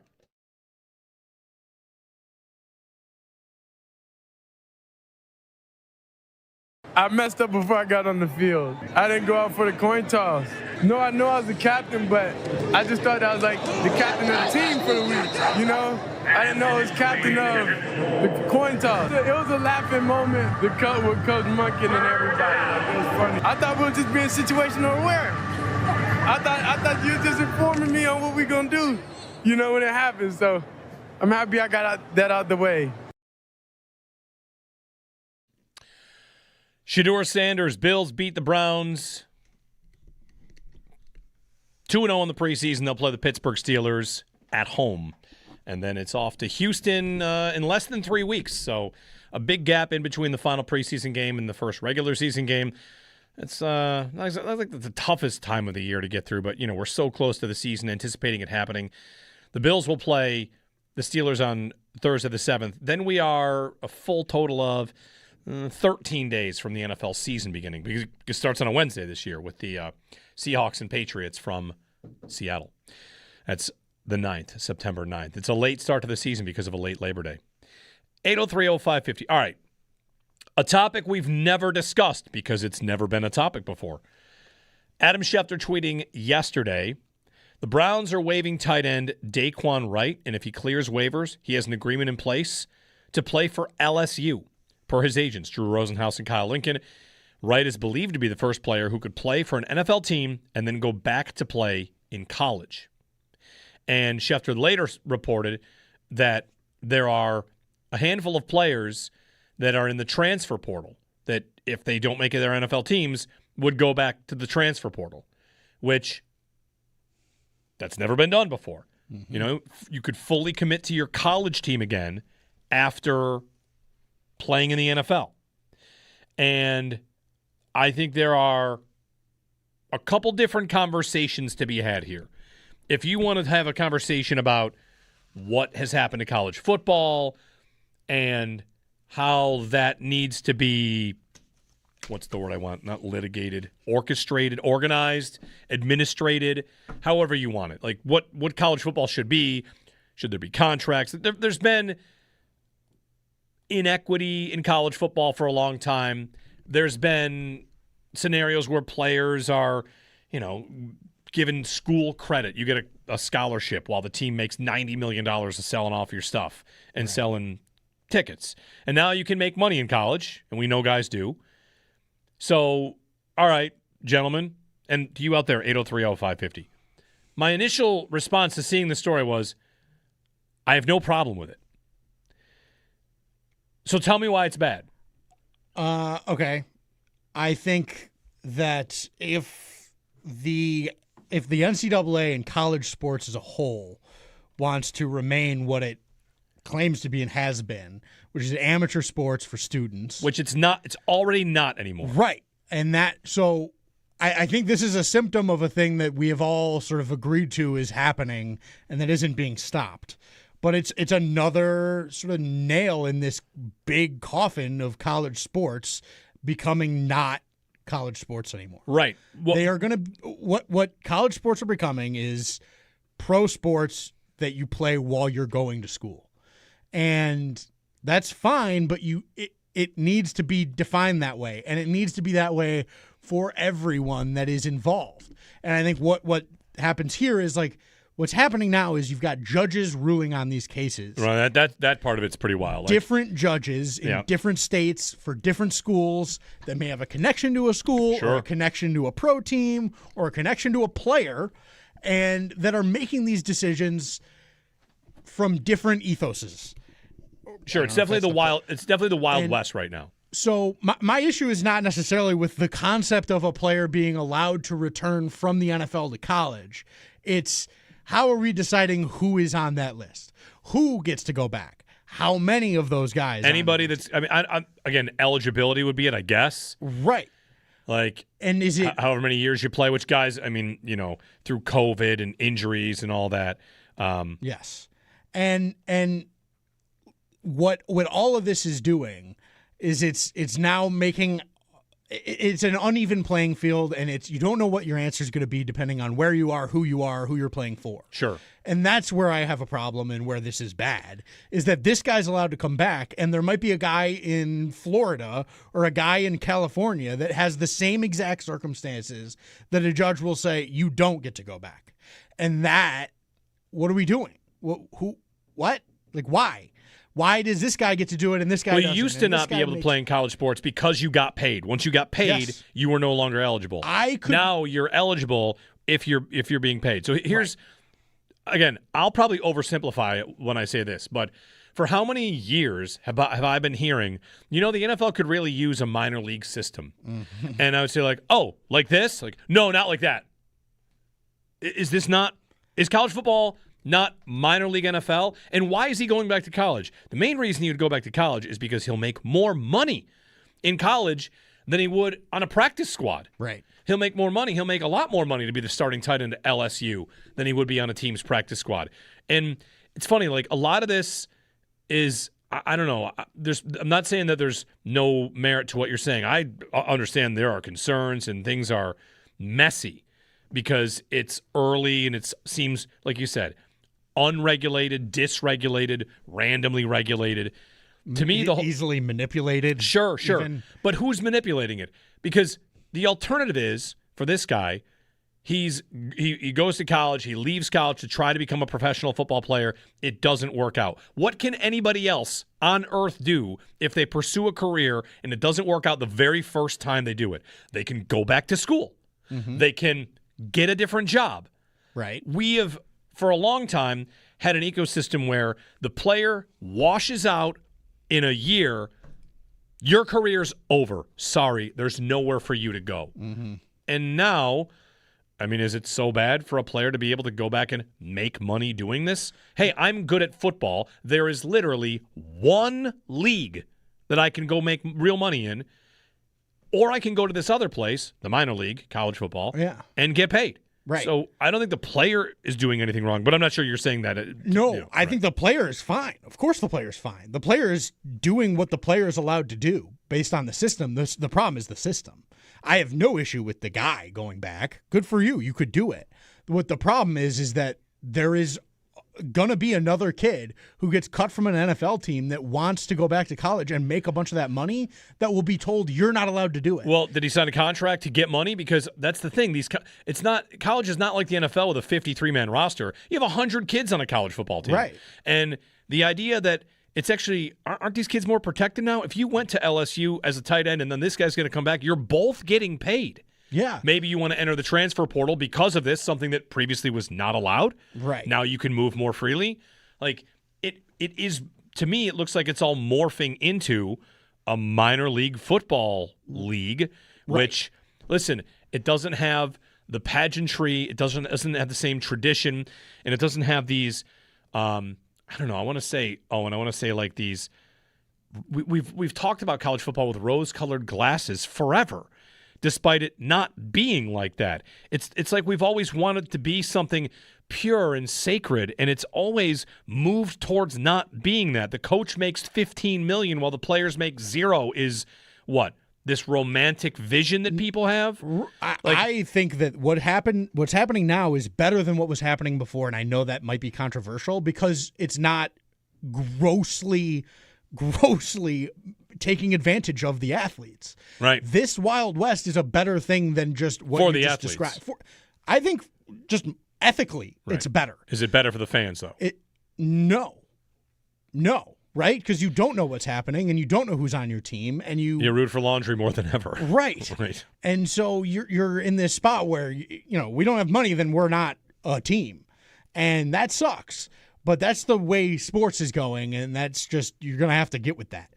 What I think needs to happen is it needs to become regulated. You need a blanket, okay, this is how this works for everybody here. There is not a judge in Louisiana that's making this decision against a judge in New York. That is not an acceptable way for this to work. You go to college for hockey. Right. You go to your team's camp. Right. You don't make the team. What do? Go back to school. Why is that okay? In football, it's not. Because I didn't go and take any money or anything. I didn't. Well, get now given you do. Now in hockey, you do. No, you're not sure, taking. Now in hockey, like Gavin McKenna, take money to go to Penn State. He goes to Toronto. He's going to make the team. He goes to Toronto's camp. He doesn't make the team. He goes back to college, right? Right. But why is that different? That's a great question about the football versus this kid for LSU. College hockey, there's always hockey's got all these feeder systems where if you don't make it right away, you get to keep going. You get to continue to grow your career to try and evolve as a player. And in college football and the football world, think of how many times this has happened to a quarterback. Like, hey, you should come out now. You'll never be drafted higher than right now. You had a great year. Right. Maybe it's not right for you, but you should go. You go, you get the contract, you sign, you go, and you're out of the league in 2 years, and then your career is over. In other sports, it's not really like that. Hockey, you don't choose when to come out. You're just 18, and you get drafted. And you've always been able to stay in college or stay in juniors by the rule. Like, you know these rules better than I do. Right.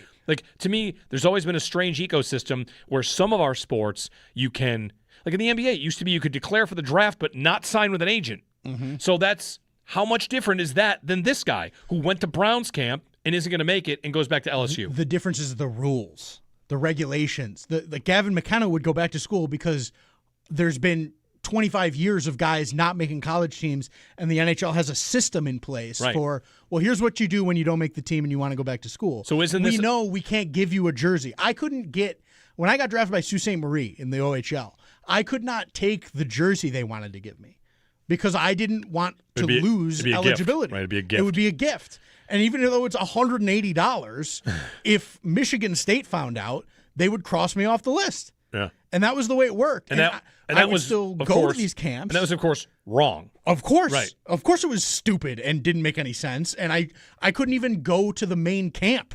I had to it's completely asinine. But there was a system. And this is how everyone has to operate under these set of rules. That is now gone. That is now go to a judge and see if you can convince that judge to give you the answer that you want. Yeah. Not you're following the rules. Maybe you found a loophole in the rules. Even that is different than this. This is go try to convince a judge, and you will get a ruling. And every one of these is a different situation. And you cannot compare, Gavin McKenna, he doesn't go make it, he's got to go back. How is that any different than this guy? Because this guy is doing it for the first time. Nobody's ever done that. Nobody knows how that works. Nobody knows what that's going to look like. How much money is that guy going to make? What did he do at camp? What is this? There's a whole book of rules that I had to follow as a guy that was basically nobody. Yeah. I wasn't anybody important. I wasn't anywhere near this guy that was with the Browns. But I had to follow this set of rules, and it was very specific, and it was very well laid out. And that is what is missing now, is that now it's just go. Just figure it out. If you want to go, I'm sure that guy got given a bunch of stuff that would have disqualified him by old rules. But that doesn't matter now because it's a whole new shiny world. Get some calls in here. Billy in Toronto. Hey, Billy, good morning. Hey, guys. Yeah, listen, this whole thing is a joke. It really is. You used to go to school for the university or whatever made their money off of you. I get it. But you're getting a 4-year scholarship because of a few people that, they come from bad upbringings and stuff like that, and they don't have money. Now we got to subsidize and give them money. Okay, fine. I can even understand a little bit of money. But these guys are making a ton of money to go to school. If you're gonna say to me that these guys, if you're gonna say to me that these guys are going to school just to get an education, I'm fine by that. And to get a little bit of money, but you can't be making these guys multimillionaires and coming back and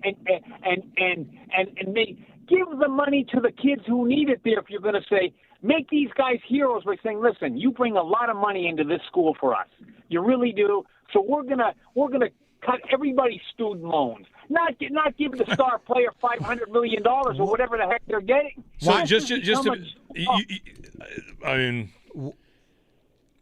You think that the person that generates, the player here, that generates, let's just say, $12 million shouldn't get paid, but everybody else should? Absolutely not. He shouldn't. What I'm saying is, but everybody else should. Everybody else should go to school for free because the football team can generate the money to afford that. Exactly. Help these kids out that are also in bad environments. Going to be paying student loans back for the next. The kid that comes from the bad environment that makes all the money that you claimed is a bad environment, right? That you're defining. I don't know why. I don't know what claim you'd make that people from a bad environment are the ones that decided they needed to make money playing football. Right. But so that kid doesn't get the money from the quote bad environment that brings in the money. But because he's on the team, he cannot get the money? He's getting a 4-year scholarship. That doesn't matter. And so is everybody else. A 4-year scholarship is store credit. They're not. What do you mean everybody else is getting a Your proposition is that everybody else gets the 4-year scholarship for free based on the money that the football team makes. That's what you said. You said to just give it to everybody else. Yeah, help out the students that are going to be paying these loans off. I can see you doing it that way, but don't be putting $12 million or whatever some kind of shoe company wants to pay this guy and give him $10 million when he's getting a 4-year scholarship. The best argument, Billy, against what you're saying has always been name any other business anywhere in the world that operates like that. Right. This isn't a business. Yes, it sure is. It sure is. 100%. It's not a business, man. Like, I mean, that's an old school take about players getting paid. Period is bad. But what on earth makes you think you come from a bad upbringing to say like, man, this is kind of weird? Here I am generating $20 million for this school, and everybody but me gets it. But they've assured me my store credit is going to be good for me. Right. Like, it's absolutely nuts. No other business goes like that. No. It's how it all fell apart was there's no other business model. Right. And nobody could argue anymore to a judge that these kids don't deserve to be paid. Right. Because they absolutely do. No matter the field. I'm super valuable and I generate a lot of people money. And you're like, sorry, you're not allowed to be paid. You know who designed that? The people making the money off of you. Right. Like, that's very clearly wrong. Hey, Billy, you work in a field. What do? I paint paintings. Sorry, the NCAA paint team says you can't make money off those. We know we just sold your painting for $37 million, but you're getting a painting scholarship. And your suggestion was, and we're going to give the money to your friend that doesn't paint. That everybody should go to school for free, which, listen. I'm with that. There's plenty of cases for that. That's a different conversation totally. But right. Man, like the case has always been, no one else could make the case that this is good. Right. Like, man, who designed this system? The people making the money. That's why, like, for me, players going back and, like, I got a job at LSU that pays me more than the Cleveland Browns. I'll take the LSU job. I know we don't like to think about it this way, but if you are Jeff Skinner, what'd Jeff Skinner do? He can't go back to college. He goes to the Swiss League. The sooner we abandon the idea that college sports is this pure environment that we all might want it to be, but we know it's not, just treat it like a feeder league, treat it like a minor league. Like if college decided to remove eligibility timelines and eligibility caps, like you don't want guys playing when they're in their 8th year. Right. I would understand that conceptually. You could age out, but again, like another sport here that has a feeder system. How long can you play in the AHL? until as you want. Right, until you keel over. Right. You Plenty got of other guys options. do. In football, your options are college football or the NFL. It's pretty much it. Right. The UFL and the XF, like those aren't. I mean, I know Ian Wheeler, like good. I know, but it's not the same. Yeah. It's nowhere near the level of college football and NFL football. It's just not. And so, yeah, I think if you're able to make it a controlled system, that's great. And this exact situation sounds awesome. I got no problem with it. But the problem comes when it's a free-for-all, and there will be kids in this situation that get to go back, and there will be kids that don't, and that lose out on millions of dollars because they don't have the same judge. Because there's not – sure, right. Because there's not a system in place. That's the issue. Right. Guardrails, regulations, like, those existing understandably, I don't have answers. I'm yet to be convinced why this has to be bad. But I understand it's messy. Exactly. Ryan is next up. Hey, Ryan. Hey, guys. How you doing? Good. Yeah, so I got a couple takes. I kind of agree with Owen that you kind of can't compare apples to oranges with, I'll use baseball. You can get drafted out of high school and then get paid, stupid money like Bryce Harper did. He was the first overall pick, all that. He got a huge payout, everything like that. But then, sports like basketball, all you need is one and done. Football, etc. It's all different, so I think it's kind of hard to argue. Football, you can't even be one and done. Football, you're required to wait until certain members, until the people of your same draft year are draft eligible, or however it works. Like, and that guardrail might be a good one because you don't want a 15-year-old prodigy going to the NFL because exactly right. Especially with how big those guys are. I mean, that's grown men against literal boys at that point. But no, I got an interesting take. I think. I don't know how to fix it. I'll give you this example, too. My wife played softball at a pretty good D1 school and got a full ride for what amounted to be about $180,000. So if you kind of look at it on paper, she got paid $180,000 to play softball for, payment, I guess, right? But I think maybe one way to get around that is, maybe the school doesn't pay you, but maybe there's other outlets. Like I remember seeing Spencer Rattler when he was at, I think it was Oklahoma.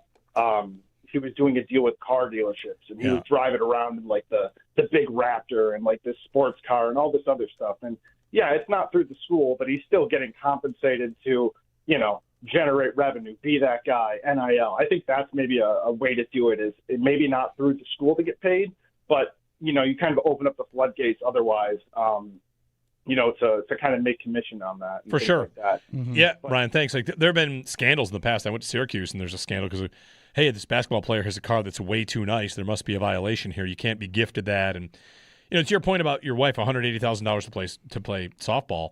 Let me bring Ryan back on. Here's the thing, Ryan. Like, and again, without even saying anything about like how popular a sport is, like, does $180,000 to play softball for 4 years sound like a good deal? To me, that sounds like a good deal. Right. Whereas, I got one more point for you, too, if that's okay. Yeah. So I'll kind of keep it short. I work in banking, and I don't know if you're familiar with how much private equity is taken off, especially in the world of sports. Mm-hmm. But if I was a billionaire and you guys are billionaires, and I think this is where the NCAA is going to run into issues. I would call all my rich buddies. I'd say, hey, let's dump, a ton of money into, I'll use Kent State as an example, kind of a, low-tier D1 school. And let's pay anyone what they want to come here and play, and let's compete for a national championship. And I think this new process, this new NIL, this new business model, you can do that, and then it opens up the door to sports gambling. Because if you have that much money, you can say, hey, let's build a team of the best 5-star recruits we can make, and let's gamble that we're going to win the national championship. Let's put more money down, and it's going to snowball. It's good. I honestly think that's what it's going to lead to. It wouldn't shock me if something like that's going on right now. I mean, look at Terry Pagula. I'm not saying he does this, obviously, but I know he throws a lot of money into Penn State hockey. Well, who's to say his buddies and him, as far as I know, I don't think there's any rule. Let's just build a super team of the best amateur hockey players and put all of our money in. And people are going to say, wow, look how much money Penn State's hockey putting into that roster. Let's go all in on that. Let's go. Let's put our money in. And I think with the sports gambling and the private equity and everything else like that nowadays, it's opening up the doors to a lot of conversations like that to be had, and things like that it might get ugly. Is Yeah. what I'm worried about because Yeah. there's no regulation on it, right? Like, we haven't seen anything. I mean, with how much sports gambling has exploded, with how much private equity has taken over in sports, I mean, there's a lot of messiness that I think we're going to start to uncover for every stone that every stone you turn over. I think it's going to get very ugly very quickly. Yeah. Thanks, Ryan. Yeah, there's definitely parts of it that could get weird and could get ugly. Yeah, that is the exact kind of stuff I've been thinking about. Well, I mean, I'm thinking of all the different ways that it could work. Like, what about an academy where you're still paying for the player to do this and you're reaping the rewards of that player signing a deal? Or, these agencies, they treat themselves as academies in other sports like tennis and right. Soccer. Soccer. Right. Like, hockey academies are very popular. For sure. I've coached at one. To what I was getting to before Ryan went back to his other points, like $180,000 to play softball for 4 years. Like if you got a free scholarship to swim or to do whatever. All I'm getting at is not a sport like football. Right. Then you got a good deal. Football is different. Yeah, I got $180,000 to play starting quarterback for Alabama for 4 years. Like that's not as good of a deal. No, it's Sorry. not. It's just it's a market. It exists outside of the other regular sports and right. As much as Billy wanted to say it's not a business, it is, and and the football market is a different market than the baseball market and or the hockey market right. or any of that. Like Gavin McKenna, to the caller's point, cost Pagula some cash. I know that. I know guys on the team. I know guys that know McKenna. And it was a chunk of change that brought him in there. It was not just I want to go play college against big guys. Right. It was I want to go make $1 million. And I'm going to go do that. And like that can get sketchy fast. It can get very sketchy very fast with that kind of money and these kind of people who, listen, frankly, when you get that much money, you're making it somehow. And a lot of the time you're making it in not always the most above the table or clean ways. And I'm not accusing anyone of anything. No, but that's the nature of it. But that's our first caller who deferred to the people with the money must be the people with the good upbringing, and people that are looking to get paid must have the bad. Right. Which, I mean, it doesn't check out really on any level for me. No, and frankly, it's kind of gross. 803-0550 is the phone number on this. See, a topic we've never had to talk about before. Took us long. Right. The landscape continues to move, and it's very much on some shifting sands. Bills and Browns. You have a thought on that or a thought on the college football landscape as we kind of got to that. We're happy to have you here on WGR.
Jeremy White here for FanDuel Sportsbook, official sportsbook. Right. There are plenty of things worth caring about, and for this guy to break this story and to bring it up publicly, like, what are you in it for? You're in it for, in this case, it's one of those cases where people will say to you on Twitter, if you're in the media or do something we do, oh, you're doing this for the clicks. And the answer is there actually aren't even clicks on Twitter. Mm-hmm. There is exposure. There is trying to get, a little bit more attention. And that's, again, what this guy wants to do. I did not know him before this. Others had told me, like, oh, yeah, this guy is known to be the con artist or whatever, the carnival barker, however you want to say it. Like, that's what his job is. Counterculture media, claiming to just ask questions, things like that. Like, you're not making intelligent points. You're not asking relevant questions. What you're doing is trying to defend something that really doesn't have much defense. What he does and what he is trying to do, it's very clear if you know about how the system works on Twitter X now. He is engagement farming because he's a verified account that he's one of the few accounts where it will matter if you respond to him or like to his tweets. And that is why, go into his comment section and look what he does. Every tweet in there is responded to because he is only trying to get you to respond to him. That's why I wrote and deleted 7 different tweets about this guy over the weekend. Yeah. I'm in Muskoka trying to relax, and I'm just furious about this bozo. Yeah. And Bozo's back. Right. Bozo meter. Yeah, exactly. We're crowning a bozo. Done. Hammer Bozo. But love it. The only thing you're going to do by doing that is giving him exactly what he wants. It's engagement on the site, and he's a verified account, so he'll get 5 extra cents for every tweet that he gets back. And he does stuff like this to get people to respond to him and to get all of us to tweet at him and get into fights with him. And he will go with you 10 rounds because every tweet you give him is more money in his pocket. Is why he did this. Is why he broke this story. Right. So that he could get his name out there a little bit and make an extra whatever the Twitter, AdSense is for a verified account. And it's very obvious.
And play real crisp football against another team and, it look how it should look. And so I came away, was like, hey, this is what I wanted out of it.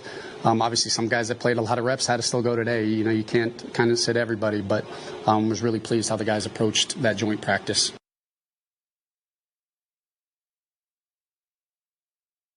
Joe Brady has had sometimes I have my best ideas 10 seconds from our segment's beginning.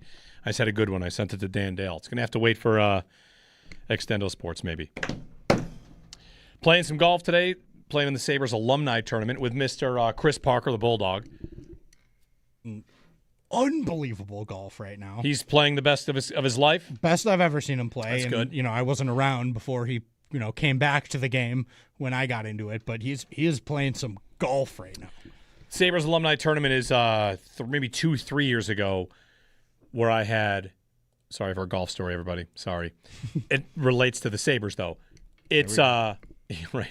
The best shot of my life, but in the way that not I hit it the best, but the outcome was the best. Okay. You know what I mean? Yeah. If I had video of this shot, I would put it up against, maybe not exactly, but pretty close to Tiger on 16 when it rolled in and dropped on the half rotation. Wow. Yes. Okay. Playing on a par 5 out of a bunker. We had to choose the bunker. Ooh. When you're in a scramble with 5 people, you never you pick in the bunker, that's bad news. Yeah. We pick the bunker. I proceed to say, we should not pick the bunker. I cannot hit out of a bunker. But I do anyway. And we're playing with the Sabres alumni was Pierre Turgeon we're playing with. So I'm playing with Pierre Turgeon. And I hit the shot out of the bunker. It's a decent, it gets out of the green and starts to turn a little bit, and rolls a good 30 feet and drops into the hole for an eagle. Woo. Scramble eagle. All right. And there are copious high fives with Pierre Turgeon in that exact moment. Just like that's pretty sweet. Just high fiving. Very good. Again, I nothing about what happened was I meant to do that, but the outcome was awesome. That's all you need. I mean, does that count as the best shot of your life? Is the best shot of your life the one that just did the best thing, or is it the one where, you had process and it worked? There are shots that I hit that don't even I'll hit it on the green and it's a 15-foot putt, but I'm like, that was a better shot than shots that I've hit closer than that. So I often define best shot as not just did I do what I was trying to do here? Yeah. And did it execute? Did it feel right? That's kind of how I operate, but I might not be right. Fall golf right around the corner. I got my quarter zip on today. I played in pants on Friday. Oh, man, that's a good feeling. I played in pants. It was awesome. I cracked my driver in half, which was terrible. Yeah, you sent us a picture. So yeah, on the 4th tee, I hit the middle of the club face, and it was it shattered. Loud, dull thud. Ball went 45 yards left, and then it was what happened here? And I hit my driver on the ground. I was like, oh. What percentage of that are you thinking oh crap, stupid club? And what percentage of it are you feeling like Shaquille O'Neal breaking a backboard? There was a probably 50-50. Yeah, I'm split. So hardcore. Yeah. You're Bryson DeChambeau. I need a club engineered for me. I texted you guys. I'm too beast. I'm just too. I don't know. I hit the ball too hard with this thing. Yeah. It couldn't stand to bear one more drive. Yeah. And that was the end of it. RJ in Hamburg. RJ, good morning. Hey guys, I was watching ESPN this morning. They were talking about the guy from Cleveland going back to LSU, and the biggest thing they talked about was fine, he can go back. If that's not, they weren't even arguing the point of him being able to go back. Is how does Cleveland get that draft pick back? How does Cleveland get any compensation for this man saying? Well, they're waiving him. That's why he'd be waived. Yes, and I get that, but let's go back to Luka Doncic. He played at 15 years old and played professional basketball. Yep. I just don't understand why there's not leagues for people here, why a league hasn't been formed where these kids that are so good, why they have to stay in school. I mean, they're going to get tutors and do the things they're going to do, but they should be making money and have that opportunity because their skill is so great. Well, the answer in the NFL is I guess they don't. What should they do? Should they build an entire feeder system and lease out stadiums and uniforms? This is a very wealthy league that can chew up players and spit them out, and you either make it or you don't. We don't need a feeder system. The league doesn't need a feeder system. The feeder system would be to benefit players and player development. And the World League at one point was thought to be something that was going to approach that. Mm-hmm. So I don't know, but Daquan Wright, I'm trying to find out where was he drafted. Right. He was not a high draft pick at all. I don't think he was drafted. Was he undrafted? Yeah, that would make sense. Yeah, he signed with the Eagles after the draft, was claimed on waivers by the Browns. So, Yeah. And again, if you cut a draft pick, you just cut a draft pick. Mm-hmm. If he was going to be on the team, he'd be on the team. He was going to be waived. So you're waived. Nobody picks you up. That's the circumstance which he goes back to LSU. I wonder, yeah. It's such an interesting – it's the Wild West, and you don't know what these guys are all going to get. And I think the solution is likely not the NFL builds a league for children. That doesn't seem like the answer here. But should those kids that are that talented not be paid? I don't know. There's child actors, right? I mean, yeah, and they're protected. They're protected by a union, and well, not just that, but aren't there rules about how much your parents can make, and you have to make, and right, a certain amount has to be put away, blah blah blah. That's a big that's a lot to figure out. It feels like to me, and the league's fine. The league doesn't care. The league will take the players from wherever the players come from, and they've been doing that for a long time, and they've been very successful doing it. So they're not going to put any extra effort in, I wouldn't think, to solving this issue for the NCAA, because those players will still exist. They'll play somewhere, and if it's the NCAA and it's a mess, then whatever, they're still good players, and we'll take them. But I think the NCAA has to do the heavy lifting here and figure out how to save this thing, because they're crashing and burning. Well, I mean, they might, just die off as a part of this. Right. It's going to end up being, not the NCAA, but just like college sports, whatever. It could be big shifts here. You tell me there's no preseason game on tonight? What are we doing here? It's Monday. There's no preseason Monday Night Football game on? All the Week 3 games are the 27th to the 29th? That seems pretty... It's a Monday. I'm supposed to have football. Yeah. I was surprised we had preseason football yesterday and only one game of it. Yeah. Right. Weird. It's almost like they're staying away from the standard times that real football's on to just we're going to make you wait for Sunday. You're going to be ready for Sunday. Why Saturday? Saturday at 1, everything. What? Your Sundays. But they're doing Saturday for preseason. It's just kind of I feel like it's an odd choice. Checking something really quickly here. The Denver Broncos, when they released Russell Wilson, they took an $85 million total dead cap hit. Okay. And they split it over 2 years. Mm-hmm. This is a point about, I like to make this point about every signing and everything. Because Mike Giannetti of Spot Trek just tweeted out about Deshaun Watson. The Browns would be crippled with an $86 million dead cap hit for 2027. The record for 1 year is 55. But again, think of it this way. The Denver Broncos went for a $85 million dead cap hit. They split it over 2 years, $53 and $32 million, and they made the playoffs. Did they make the playoffs both years? Both years. 2024 they made it, and they lost to the Bills. 2025 they made it, and they beat the Bills. That's pretty impressive. That's an $86 million dead cap hit, and they made the playoffs in both seasons. Good for them. And here's Deshaun Watson. It would be 86 in 1 year, unless maybe they do a post-June 1 or maybe the ship has sailed on that. But right, is it over now? It's a little bit of, I know it sounds like sticker shock, and it should be because you have to cut your losses, but $86 million next year. That's because there are 4 void years on his deal. They might even have to do more. Well, would they? This would be a question for Mike from Spot Trek. Give him an extension. Here's $1 million extra. We're going to cut you at the end of next year because it'll give us the chance to move this. Or could they stomach an $86 million dead cap hit? I mean, I know he mentioned something about a new contract there, Watson.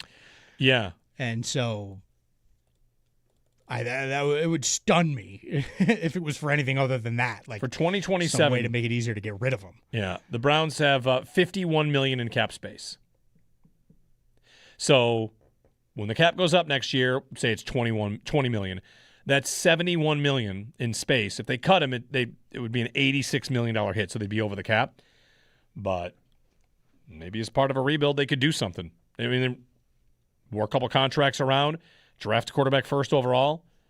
You take your medicine.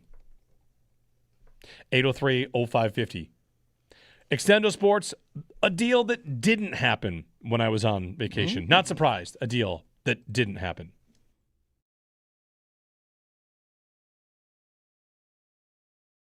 Kyle Allen, for a second consecutive week, I think, Sal, he looked like a backup quarterback kind of should look in a preseason game, which was he's got a control of the offense. Maybe nothing's all that impressive, but, what's it supposed to look like? So 2 weeks in a row, Kyle Allen looking like he's pretty much a lock for that backup job.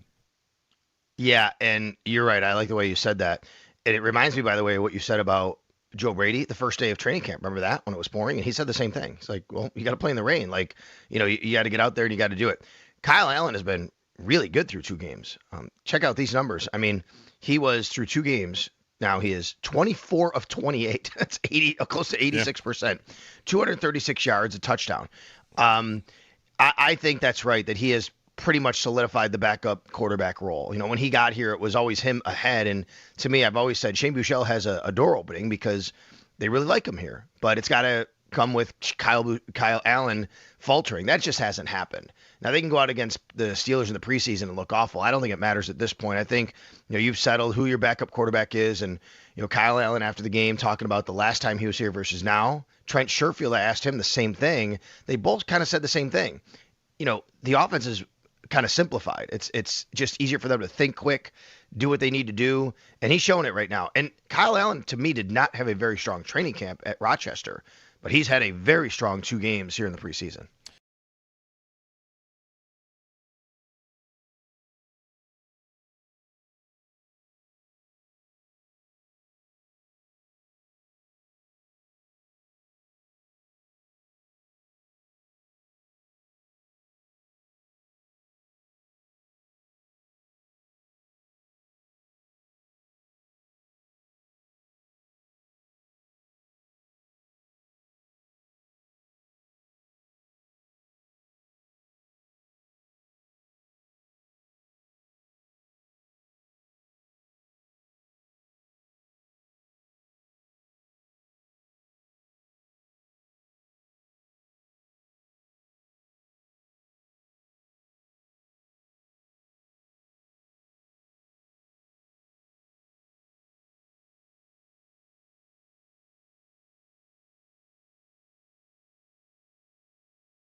All righty.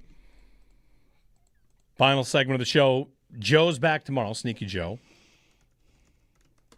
And what do we talk about? Bunch of stuff, right? Bunch of stuff. Sorry, I searched the term on Twitter that I wanted to get to. There it is. A deal that didn't happen while I was gone. I was on vacation. Big things happen when you're on vacation. Nothing happened on my vacation. Joe's out today. Nothing happened today. He's out for a couple weeks coming up, though. So maybe we'll get a – listen, the entire Sabres playoff run happened with him out. It's true. So Hellebuck trade maybe. Anyway, the trade that didn't happen while I was gone is the Bills did not trade for Vita Vea. In fact, Vita Vea re-signed with the Tampa Bay Buccaneers, right? Big, huge contract extension. After many times it had been like looking like it was not going to go that way. And there was plenty reporting Vita Vea and the Bucs reached an agreement, 1-year extension, $30 million a year. And there was a report that the Bills and the Bears checked in on Vita Vea. And, listen, we like the GM just fine. We're glad he checks in on players. Plenty of us want him to get one in one of these times he's checking in. But it finally occurred to me that we need a theme song for every time that he's checked in. And I thought we have one. I'm checking in. He's checking in. I'm checking in. Checking in. That's from The Simpsons when Robert Downey Jr. is checking into rehab. But it came to me today. That's really good. From now on, who's up for a trade? He's checking in. Checking in. Hey, what do you know? The Bills checked in on a guy?